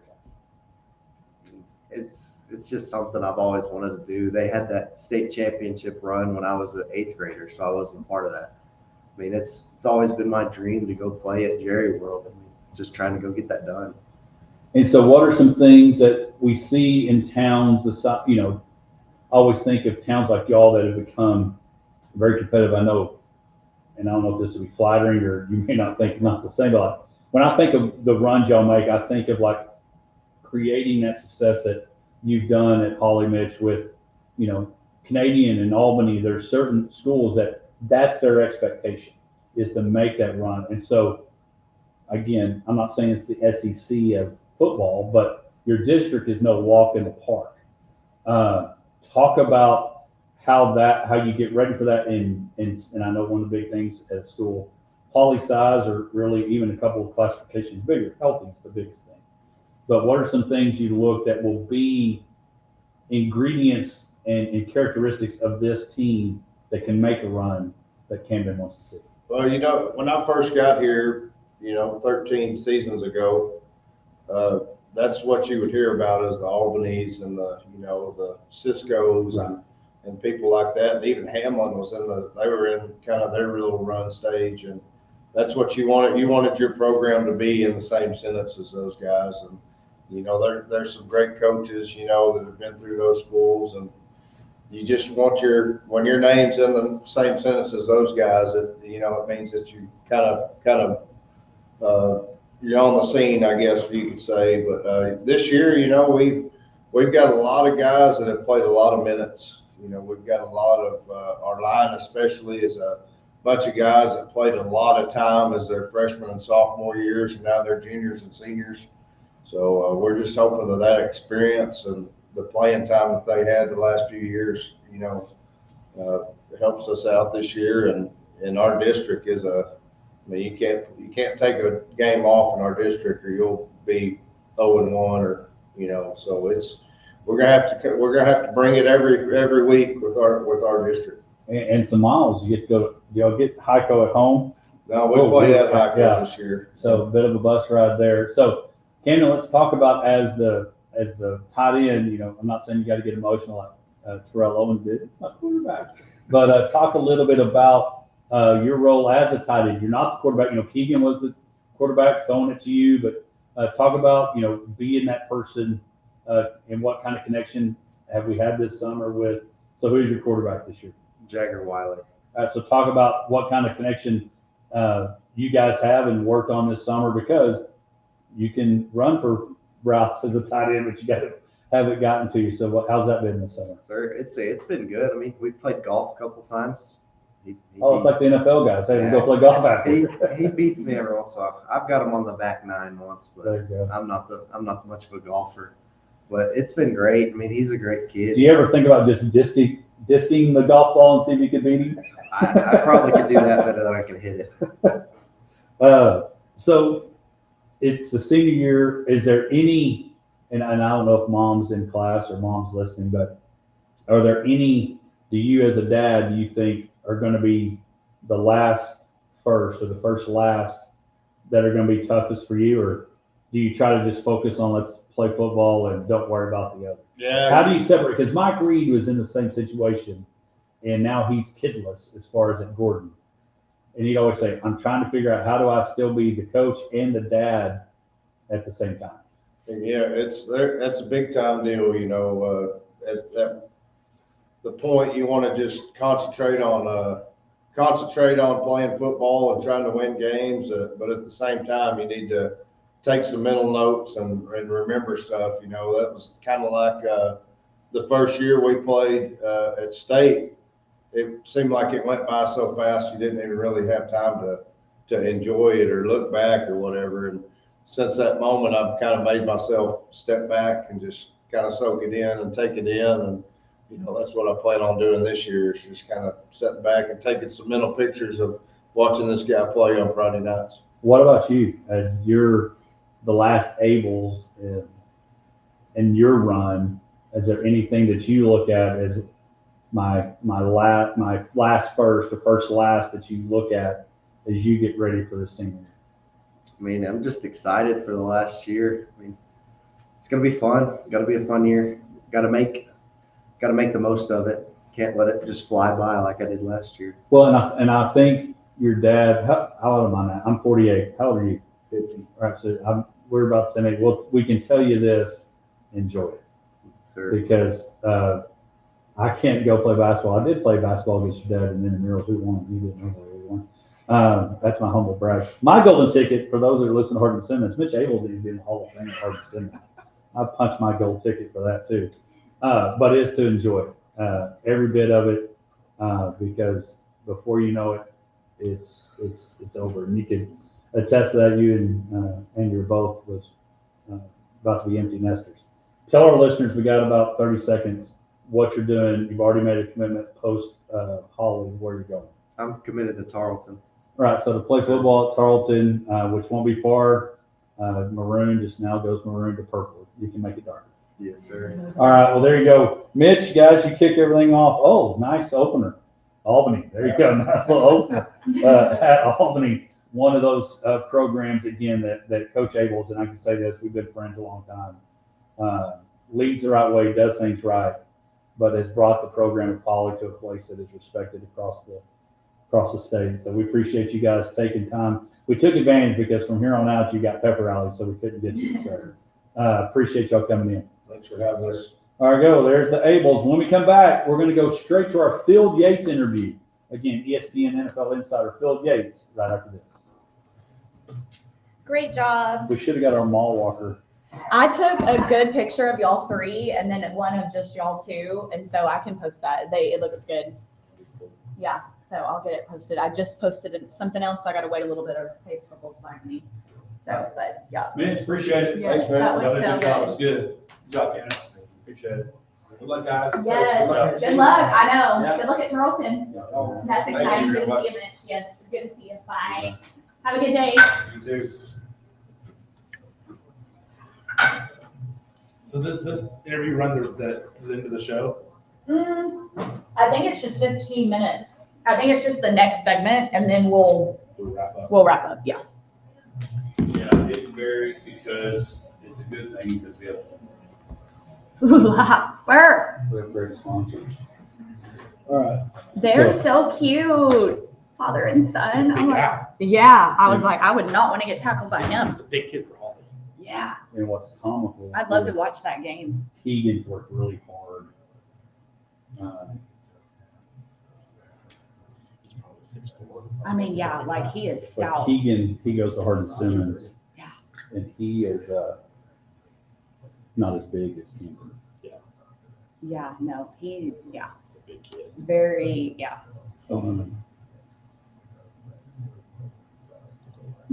So what sport did Dad play at Hardin Simmons? Football.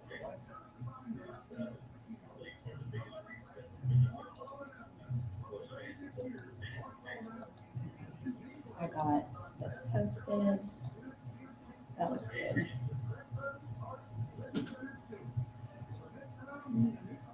And I will turn.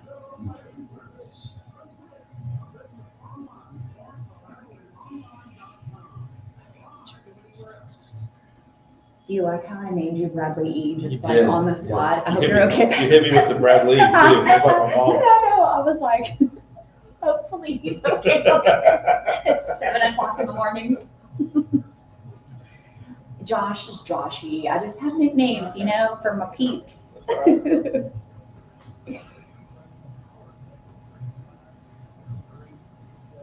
Every time I see that hat, it just makes me laugh. Pat Hodge.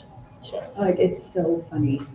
So dirty. It's just so funny that happened. We need more of those. Those were fun.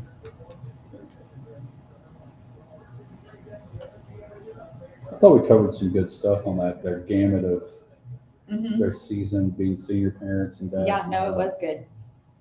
Really good.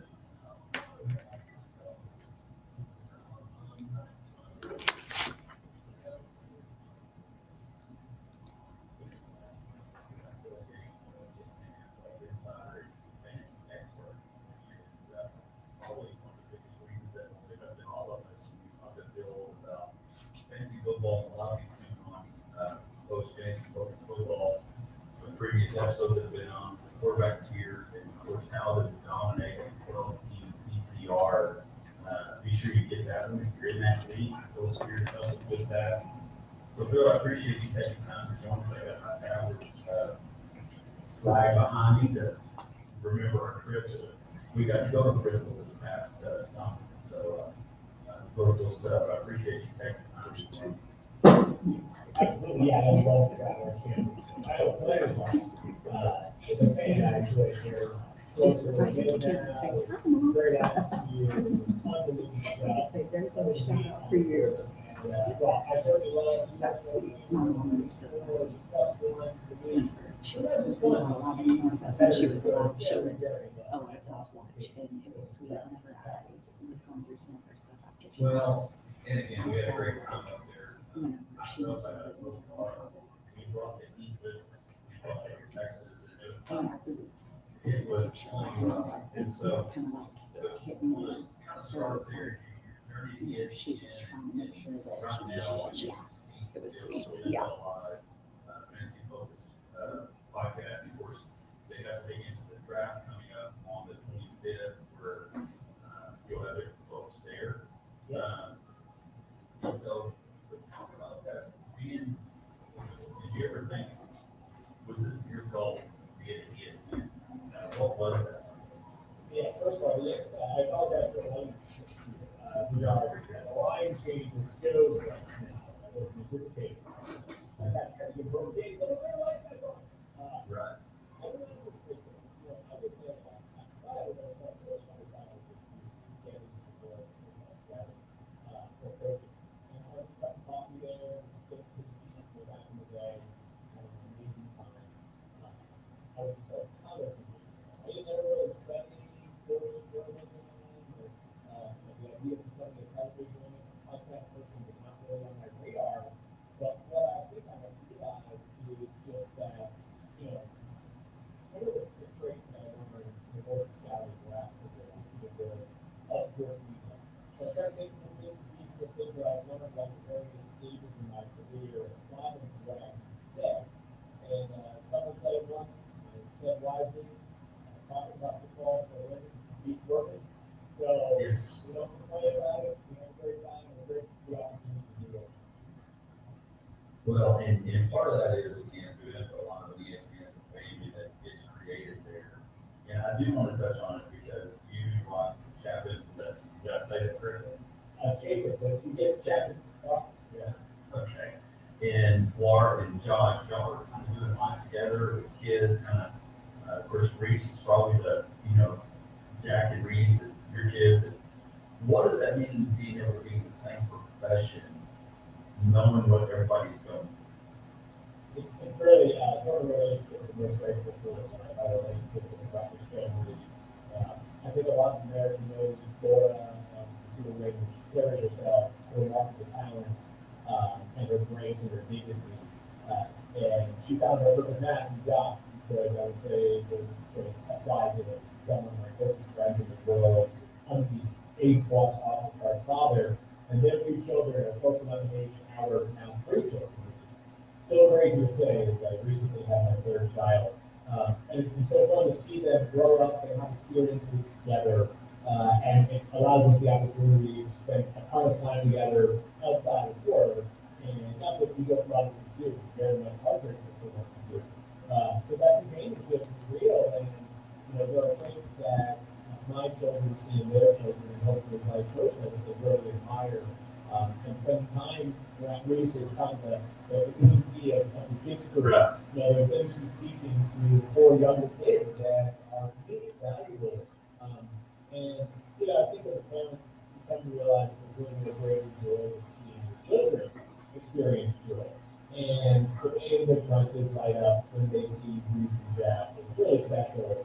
And it's something that we're very grateful to have the opportunity to spend as much time with them, because it brings our kids and they get older, and I believe it. Yeah. Right. Well, and I say all the time that joy is contagious, and you can be the person that you walk into the room, the room lights up, or you leave the room, the room lights up. And just getting to meet Laura and the Rutledges and seeing you guys on TV, it just seems like that's the type of people you are. So from a watcher, a listener, viewer, we appreciate that, because genuine is always better than that. And so appreciate that. So let's, before we talk football, I've got to mention, how often do you get talked about the hair? Like often, as you can tell, I'm very jealous, as many are. How many men and women ask for product and hair advice after they ask for fantasy football? It's a big number now. Every year, I should say, every year, this year, this is I guess a couple of years of trying this longer hair thing out. And this is the 2nd straight year, right around this time. Football season is just around the corner. And you have the sacred swim decision. Do you let it go and look like a surfer on a Christmas holiday, or do you trim it up and kind of keep it a little tighter for football season? I am still undecided on that. But Is anybody who has ever deferred to their partner, significant other, wife, husband on a decision knows typically once you give them the power to choose, they enjoy keeping that power going forward. So I like the second thing, and that alone gives me reason to believe to stick around. The contract extension part of the fund is Yeah. very helpful. No doubt about that, exactly. Well, so Phil, let's talk about just football in general. The storylines going into this upcoming season. It's here. We've had a preseason game behind us. This weekend's full-fledged. What are some storylines that you're looking forward to on the field? Not necessarily fantasy yet, but just on the field that people should be paying attention to. Well, let's start with the team at the top of a lot of people's eyes, which is the Los Angeles Rams. At the time of your and my conversation, we don't have clarity on whether Aaron Donald is coming back. But if Aaron Donald comes back, the Rams will be huge in the eyes of a lot of people as the Avengers, the super team, the team that is Super Bowl or bust. I think that obviously creates a lot of optimism. I also believe it creates pressure. You're the Rams, and you don't win the Super Bowl after they get Miles Garrett, eventually bringing Miles Garrett, Aaron Donald back in the fold, having a busy offseason, which you basically reshaped the entire quarterback room. It's not going to be a successful season. It's a great responsibility for them back. So that one is definitely one that I have my eyes on this upcoming. The Bears were a team who kind of took the NFL by storm last year. That is reflected in how often they've been placed, or they will be placed in the primetime game this year. The Bears became sort of a gigantic television draw.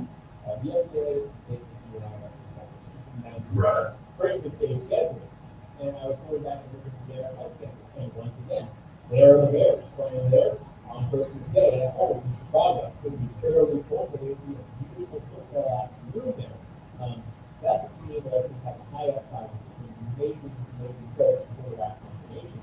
That is certainly a good storyline. And then I think in the AFC, it's about come back to the Saints. And yes, Patrick Mahomes, Lamar Jackson, and Joe Burrow. And you have an equal impact this season last year. For a while, those three were three of the top four quarterbacks in the AFC, and there was no competition besides Josh Allen. Now we're in a world in which I think okay as the competition, but ability to cause the competition. So for Lawrence, you can make a case that Williams has a way of halfway to getting there as well. So the AFC has all these quarterbacks and making their way back to something. Are they still at the top of the heap, or have they kind of either been caught up or fallen back a little bit?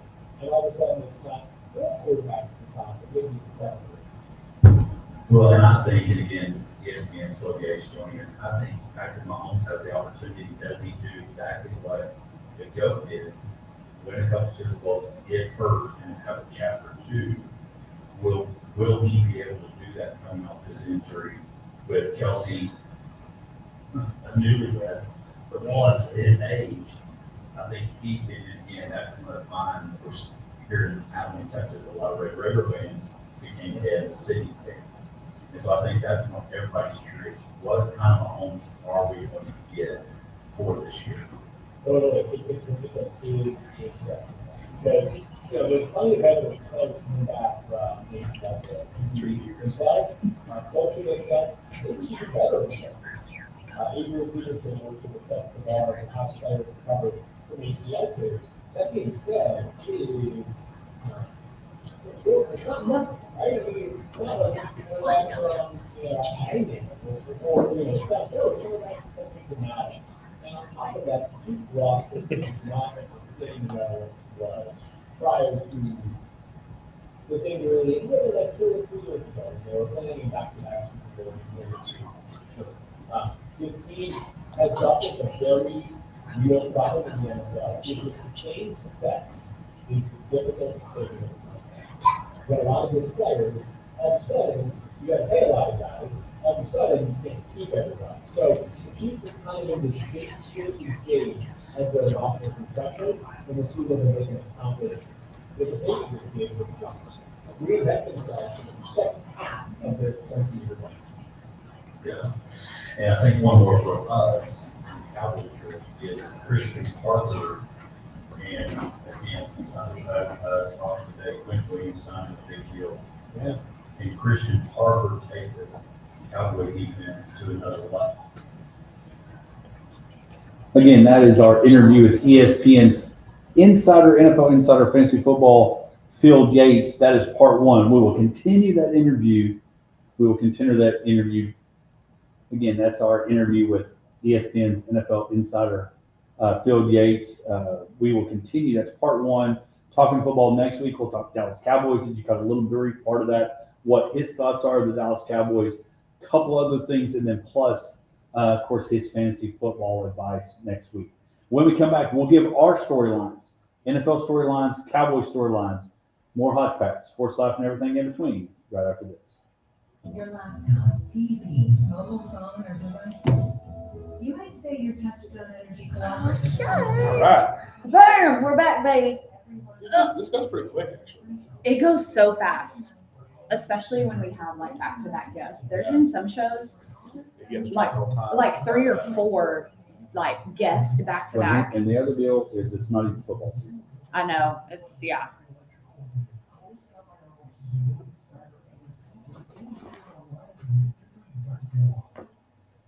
Okay, I got both of those posted.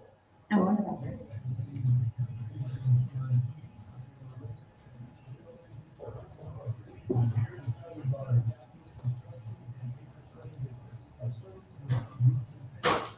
Williams, $105 million.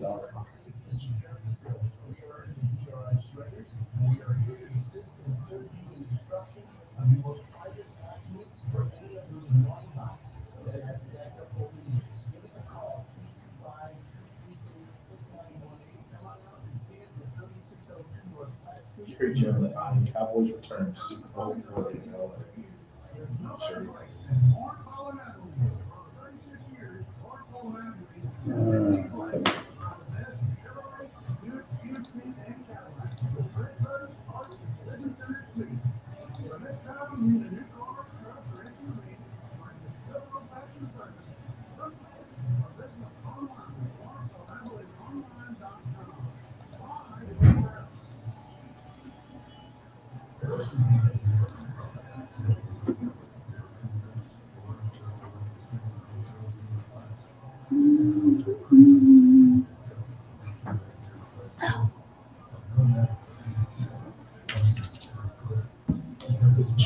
I know, I'm like, I just need to bring a blanket and like leave it up here. Walk outside. I know, right? But I run my heater at work like literally every day. Oh yeah, me and Katie are the ones that have a heater going like in our office all year round. We're having some issues. Aaron Steele, one time. Brent Schroeder's texted, said he's ready to hear some hot takes. Brent, thanks for being one of the 6 listeners. Yes, love you. We love you. See Love on it. Facebook, I think I so. wish there was a way to figure out, podcast.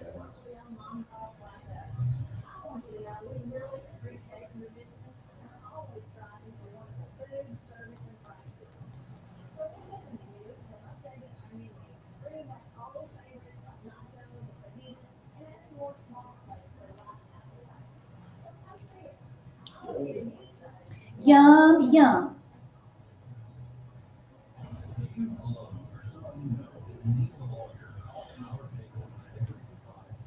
I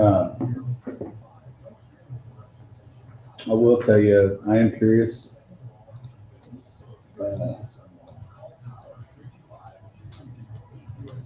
Well, I'm gonna ask this question.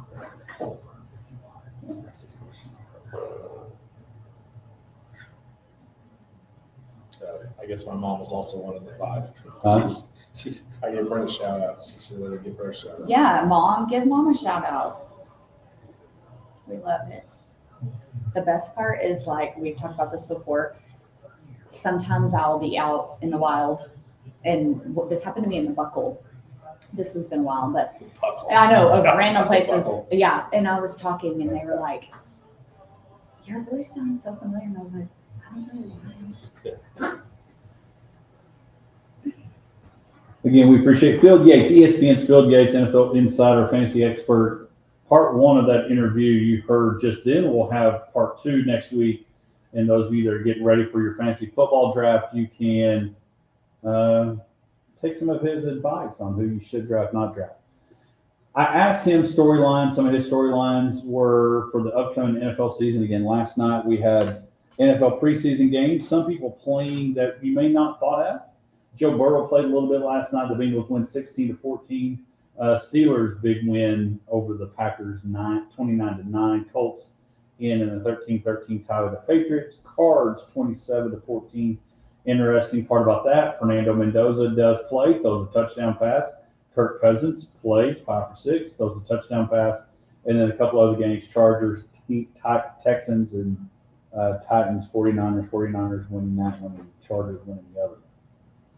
He talked about the storylines going in. The Rams are how loaded they're going to be. Are they going to be a super team that, oh no, last time the Super Bowl was held in LA? Anybody want to guess who won it? The Rams. The Rams won it last time it was there. And then so the other is Mahomes. So I'll throw out to you, what are some storylines? And we're going to talk Dallas Cowboys storylines also. Give me a storyline, not Dallas Cowboy, that you think should be, if there was an episode about in the NFL. Misty, ladies go first. I've got several, but my first. Sure, get on to me for having one of them. My first one is he's not man bun anymore, but if you know me, you know I'm not an Aaron Rodgers fan, but we got to know what's going on in Pittsburgh. I think you're exactly right. Coach and player. Reunited again. And does it feel so good? Right. We will soon find out. And we know, unless something happens, and we've learned with Flacco, we've learned with Philip Rivers, we've learned even with Tom Brady, that retirement doesn't really mean it till you know it. But it sounds like this is his last final season. So I do think that's one. I think the AFC North is one of those divisions.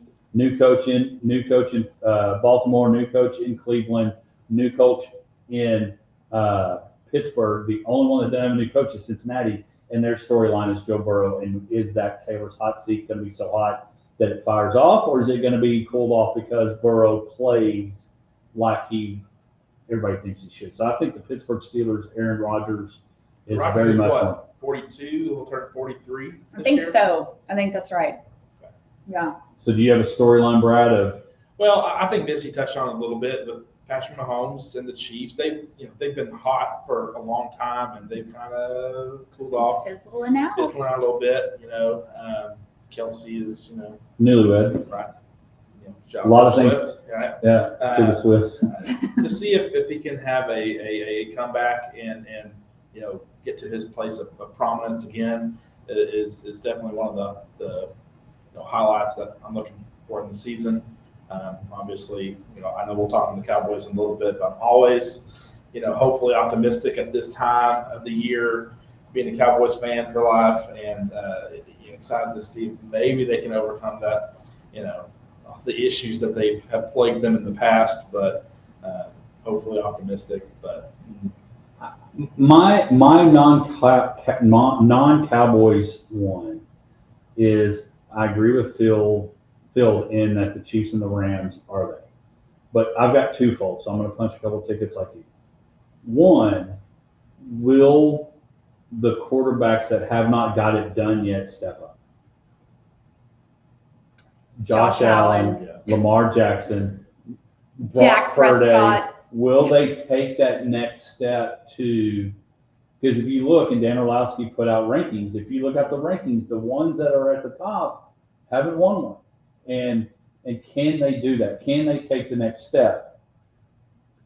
My bold prediction, and we'll do those, so I'm going to go and do mine. He's got the best talent he's ever had around him. Do not be surprised if this year Sam Darnold is Kyler Murray. If he can stay healthy, Kyler Murray's got the best group of talent around him that he has ever had. Number 1 draft pick, Heisman Trophy winner. So my bold storyline for me is what will Kevin O'Connell and Kyler Murray be when it's all said and done? Does Caleb Williams keep going that way, or does he take a step back? If he does, now it opens the door for the Vikings. I think Jordan Love and the Packers are going to go backwards. So I've got the Vikings, and it's going to be a stretch. That's my other conversation offline. But that's one of my stretches there. And does Drake May, does those quarterbacks that have had some success, Bo Nix, do they take a step up or do they take a step back? And so those are the Vikings as a whole is and the quarterbacks in general, do they take the next step? And then the Vikings being way better than anybody thinks. Those are mine. I don't hate it. You kind of mentioned it, Hodge, earlier, but Josh Allen, man, I love watching him play football. I love all of his skills. I love his arm. I love that he's mobile. And some of those playoff games he's played against the Chiefs have been some awesome games to watch. Some of the best games. Some of the best games I've watched. Well, and I say it because you're right. It's no longer Coach McDermott's fault. You've got Joe Brady now. You've got a new quarterback coach. You've got, you got a new stadium. You've got all these things. Can you do it? And so that is my non-Cowboy. Brad, as our guest, we're going to let you. What is your Cowboy headline storyline as we begin? You got the hope that we all have. We are in the hope tank. We are in the hope jar. We are in our hope period. What is your Cowboy storyline that we should be looking at? Well, I think we need to shore up some issues on the offensive line. I think Steele on the outside is still trying to prove himself. I think we locked down Quinn Williams, right? Huge contract for him. Historically, defense has always been our issue, especially at the secondary level. Hoping for some increased play rate. We're hoping for health. Our corners and safeties can stay healthy this year and get some turnovers. That will help our offense immensely. I think we've got great talent at the skill positions with CD and Dak. Can Dak perform like he did last year? So is that yours? No, I mean it's just one, but can he perform like he did last year? I think if he's projected well, he can. I think his mobility ever since the ankle injury. He's not as mobile as he used to be. His mobility is like a lot of us. His is because of an injury, not because of age. I'm sure he's in great shape, but it's kind of like if you have your car has one bad wheel, it's tough. I mean, Tom Brady won a bunch of Super Bowls and was never right. But a lot of what was up in front of him that made that. Dallas Cowboys storyline that you're looking at. I just, for me, obviously, one is can Dak perform like he did last year? And then Quinnen Williams, my goodness, is he going to be worth that money? And so if he is, and that's one of the things they talked about this week, was that Jerry Jones a year later does not regret what he did with Michael Parsons. I don't either. If these things come to fruition and come into play, that is one. In my time to yours, Misty, is Christian Parker. He is young. How old are you? 34. You're the same age as Christian Parker, and he's the defensive coordinator of the Cowboys. To me, that's one of mine is, can the defense be elevated to average and maybe above average? I mean, we're like a six-man football team. We could score, but we couldn't stop you. If we have an average defense, and some days even better, and maybe get back to the Dan Quinn, we're turning the ball, we're taking away, and I think the Caleb Downs draft pick, then you find out, does he elevate us on the defensive side? I think we have a chance to be really good in that. So if Christian Parker is one of mine. The other is how well, you talk about can he do it again this year? And worth the money. It's not as much money as Quentin Williams, but it is a salary cap dollar amount. Can George Pickens hit duplicate? Can he hit the replay on last year? Because if he does, now you've got CD and you got Pickens. You read the running back, Williams. Can Williams live up to the extension he got? If he can do that, then what does that mean? So those are some of the ones that I look at when it comes to the Dallas Cowboys storylines are those. Because if we can, because I think there's going to be some turmoil. One, John Harbaugh is now the new coach of the Giants. How about OBJ? Let's real quick talking Giants. Thoughts on OBJ Like, is he going to be a contributor at all? He signed a 1-year deal to, I don't even know how, like 1.3. It wasn't very much, but like, does he do anything? But I mean, same, but like, does he do anything? What's the production out of it? Yeah. What are we thinking there? Well, I don't think he's going to be a difference maker, but I go back to the division and starting next week, because you're the math guy. September 13th, I believe, is the first weekend of the NFL season. We're just a little under a month away from NFL football. We'll be talking college football. Our Tyler Cagle college football report will be coming back soon. But we start looking at these things that are coming, and we'll start picking our divisions. I've got one. I think the Tennessee Titans are going to be better. I've got a bold take for that. I think Brian Daboll is going to do such a good job with Cam Ward that Brian Daboll will be a head coach again if he wants it in 2027. But our division, the reason I think that I'll stay back on my defensive topic, my defensive take or my storyline, is if I think the Commanders, they got Will Daniels be able to be that guy. He took them to the NFC Championship in year 1, hurt last year, and what will that be? Philadelphia, no A.J. Brown. You've got Jalen Hurts, and it's crazy to me. Ironically, Peterson won a Super Bowl and was shown the door. Sirianni's taken them to 2, 1-1, and it seems like he gets put on the hot seat. So what kind of drama will be in Philly? To me, the door, and I'll say this, and we're gonna take it up to the. Tell you what, we're gonna take a quick break and then we'll send it into the weekend. The Saquon Barkley stay healthy. He's getting older too. He's what, approaching 30 maybe. Well, my Cowboys are going to win the division. my point of that is, and I'll talk about it when we come back, is if the defense doesn't get turned in the right direction this year, and I'm talking the leagues, I don't know if they're Super Bowl bound, but they could be. Is that if not, that window of Dak and that window of this group of people is like the shade doctors that have those mechanical shades that come down on a patio. Every moment that defense doesn't figure it out, keeps going down. Yep. And Milton is not our backup, so now you've got to put yourself in a situation. Who is our backup right now? Well, I think it's him, but I mean, You're saying he's not the guy. Yeah, he can't be hurt, and then you throw in like, when the Eagles win a Super Bowl and they throw in Foles, and you find a way to get it done. Milton can throw balls, but he's not. I mean, our Joe Milton and Sam Howell. I would rather have Sam Howell from North Carolina than I would have Joe Milton, who I'm not very good. It's probably pretty. Dak's what, 30? Dak, this is year 11 for him, which is crazy. 33 maybe. Got to do it this year. Have to. Dak's 33. He's a year younger. He's a year younger than his defensive coordinator. Just barely younger than me.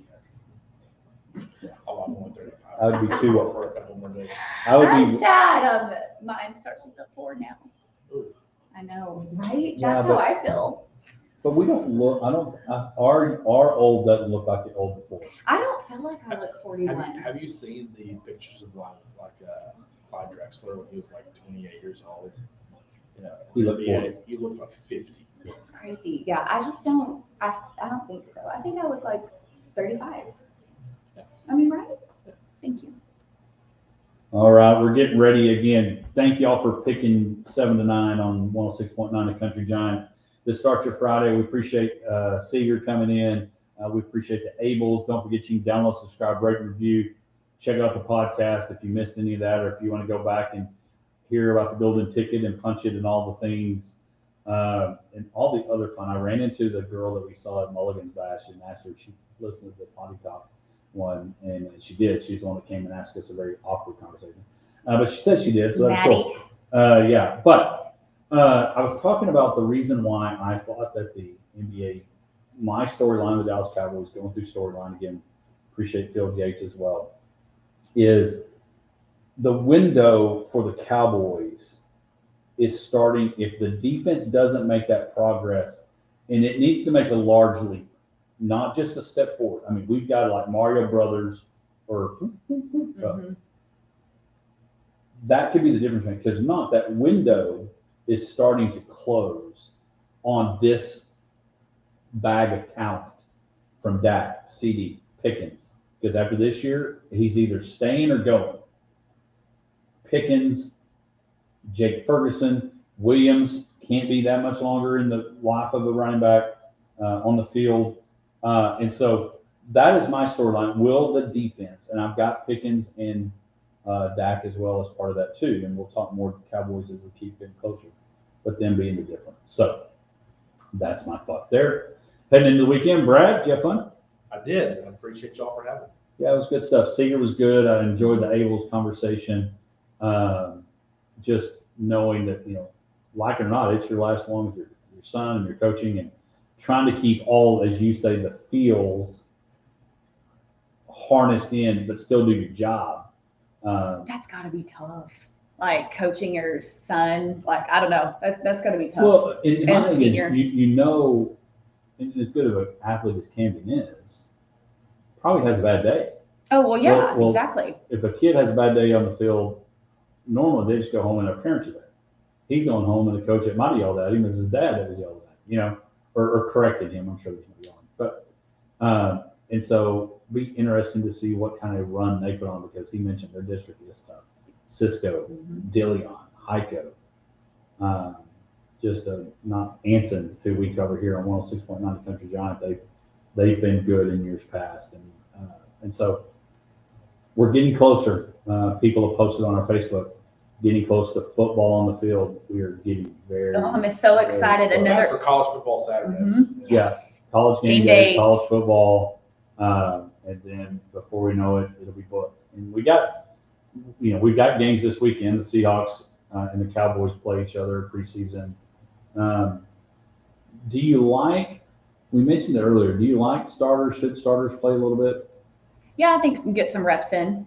I think you do it now. Yeah. I don't think. I hate preseason. I don't even want to watch if my people aren't playing. It's dumb. But another storyline we didn't touch on, something else I'm thinking about for this upcoming season, is Mendoza. We didn't talk about that, and what's that going to look like with Cousins, and all of that. So that's something else that I'm looking forward to seeing how that translates. And I wonder how much it benefits Mendoza. We saw last night, again, preseason game, but Cousins plays well, throws a touchdown pass, and then it's done. I think it's the best scenario, and I always make fun of you when they say scenarios, but scenarios for, I can't say it right correctly. The best scenario for Mendoza is to learn under a class act, learn under a guy like Cousins, let them be successful and not be thrown, because unfortunately, like Cam Ward and so many of these other first-round drafted quarterbacks, they're being drafted number one because they're good, but they're being selected by the team that wasn't very good, and so they may not have a whole lot around him. He has a little bit around him with Bowers and Genty, and so, but we'll see if he gets that. Again, we'll start doing our divisions, our picks.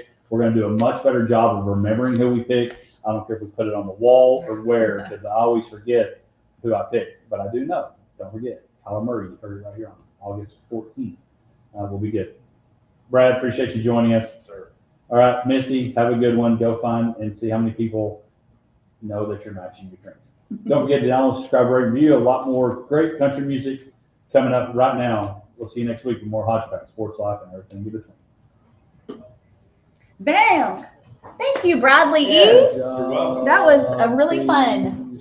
We shall have you back in the future. Yeah, that's fun. That was really good. Thank you again, especially such short notice. Yeah. Yeah. Appreciate that.